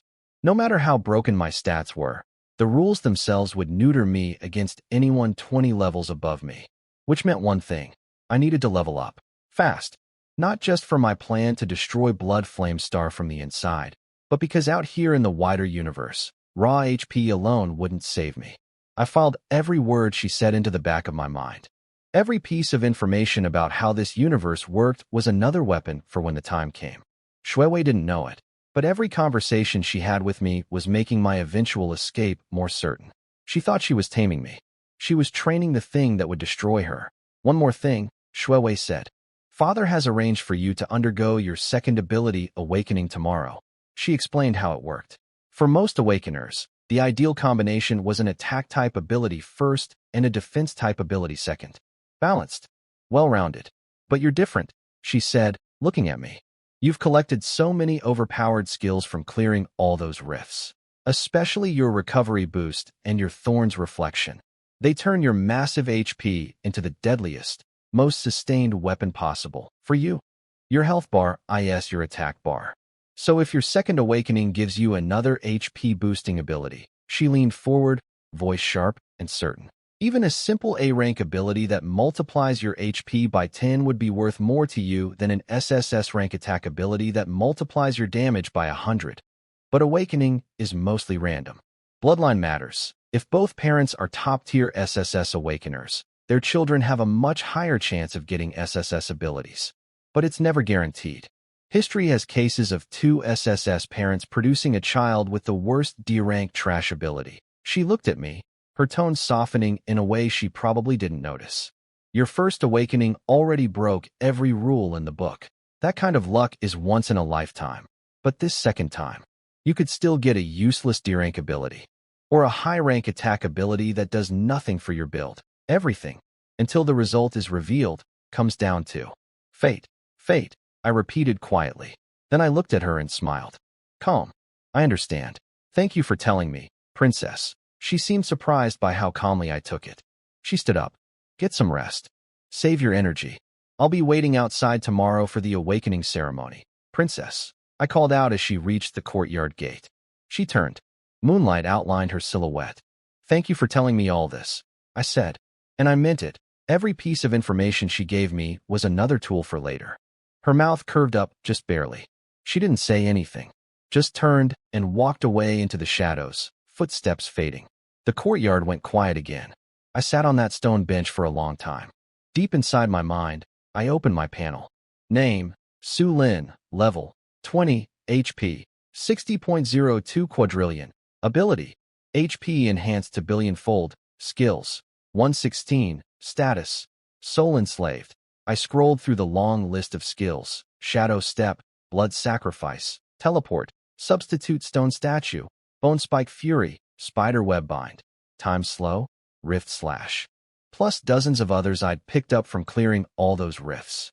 Night Vision, Underwater Breathing, Low-Grade Fire Resistance, and on and on. Every skill had its use, but some were far stronger than others for my build. My eyes stopped on one. Smile of the Luck Goddess, Passive Luck 1. Shuewei's words echoed in my head.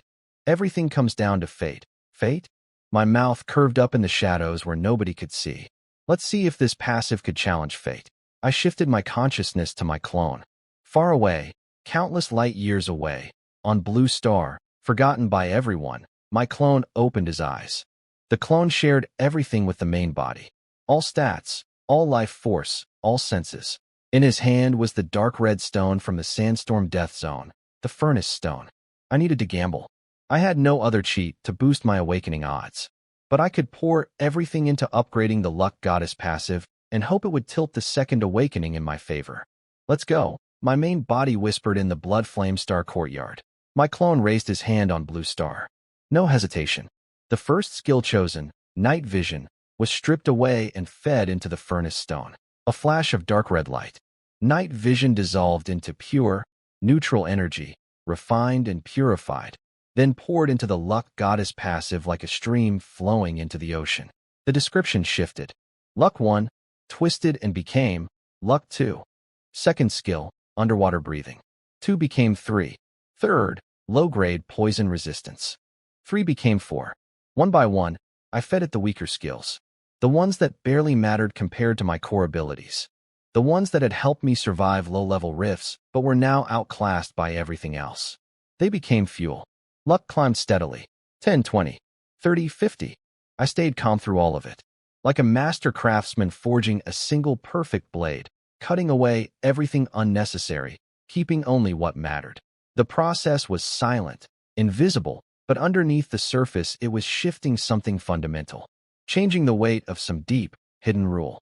When the 99th skill, a minor ability called low-grade insight that slightly improved weak point detection, was fed into the Furnace Stone, everything changed. The entire skill description box shattered and reformed. Characters broke apart and reassembled. And when it settled, the text was completely different. Favor of fate, effect, protected by fate itself. Any probability-based event that involves you will automatically skew toward the outcome most favorable to you. The degree of skew depends on the event's base probability and the strength of your desire. I tried to upgrade it further. Couldn't. It had reached its limit. My main body opened his eyes in the Blood Flame Star courtyard. I pulled up my panel again. My skill count had dropped from 116 to just 17. Every single one of those 17 was handpicked, the absolute core of my combat system. No waste. No filler. Perfect. I scanned the streamlined list. Tomorrow, I'd walk into that awakening chamber. Fate. Skewed. I whispered it to myself. The curve of my mouth deepened under the purple-red moonlight. Tomorrow was the awakening ceremony. With favor of fate working behind the scenes, what kind of random result would the universe give me? I couldn't wait to find out. Next morning, purple-red light poured through the palace windows. Knock, knock, knock. I opened the door. Shuewei stood there. No armor. No combat outfit. She was wearing how do I put this? A lacy, revealing dress. She leaned against the doorframe, one hand on her hip, chin tilted up, looking at me like a hunter sizing up prey. Done staring? I pulled my eyes away, kept my face blank. Princess, your outfit today is unique. Unique? She looked down at herself, then back at me with a smirk. You don't like it? I didn't touch that one. She didn't care.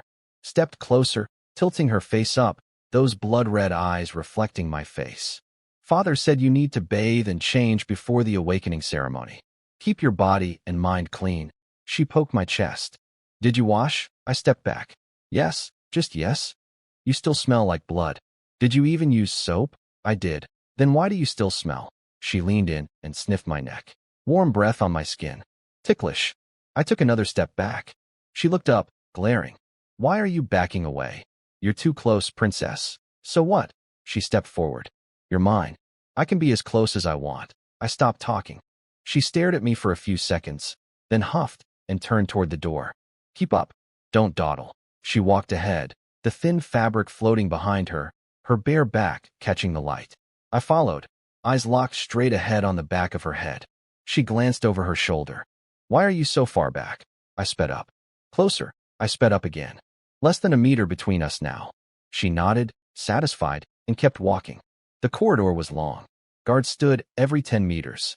They all dropped to one knee when she passed, heads bowed, not daring to look up. But I could feel their eyes sliding sideways, not at me, at her outfit. She either didn't notice or didn't care. 3 corridors, 2 gardens, and we arrived at the awakening chamber. It was hidden deep inside the palace, the entrance behind a decorative rock formation. Shuewei pressed her hand against a raised stone. It glowed, and the rocks split open, revealing a downward passage.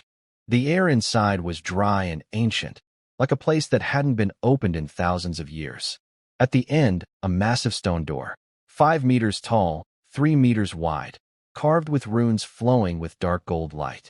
Shui Wei pressed a token into the center. The runes blazed to life, and the door slowly swung open. Inside was a small chamber. In the center sat a fist-sized stone, pure silver white, its surface swirling with rainbow light. The Star Source Stone, the treasure Tier 2 planets used for second awakenings. The Blood Flame King was already inside, wearing plain white ceremonial robes instead of his usual royal attire. He nodded when I walked in. His eyes lingered on me for a second, then shifted away. Close the door. Shui Wei shut the stone door. It sealed with a heavy boom. 3 people. Complete isolation from the outside world. The second awakening, the Blood Flame King began, is far more random than the first. Your first awakening was 70% determined by your bloodline and foundation. The second? Less than 10%. The rest is pure luck. In Blood Flame Star's history, among those who awakened SSS tier abilities the first time, less than 1 in 10 managed SSS tier again on the second, Shui Wei muttered from the side. Father, why bother telling him all this? His luck has always been ridiculous, but I noticed her palms were sweating. Fine, enough talk, the Blood Flame King said. He pointed at a groove in the center of the chamber. Step in. I walked over and stood in the groove. He pulled out an ancient scroll and began chanting. The language wasn't Common Tongue or Blood Flame Star's language, something older, something I'd never heard. Every syllable carried a strange rhythm, like temple bells, deep and far-reaching, echoing through the sealed chamber. The Star Source Stone began to glow. I closed my eyes.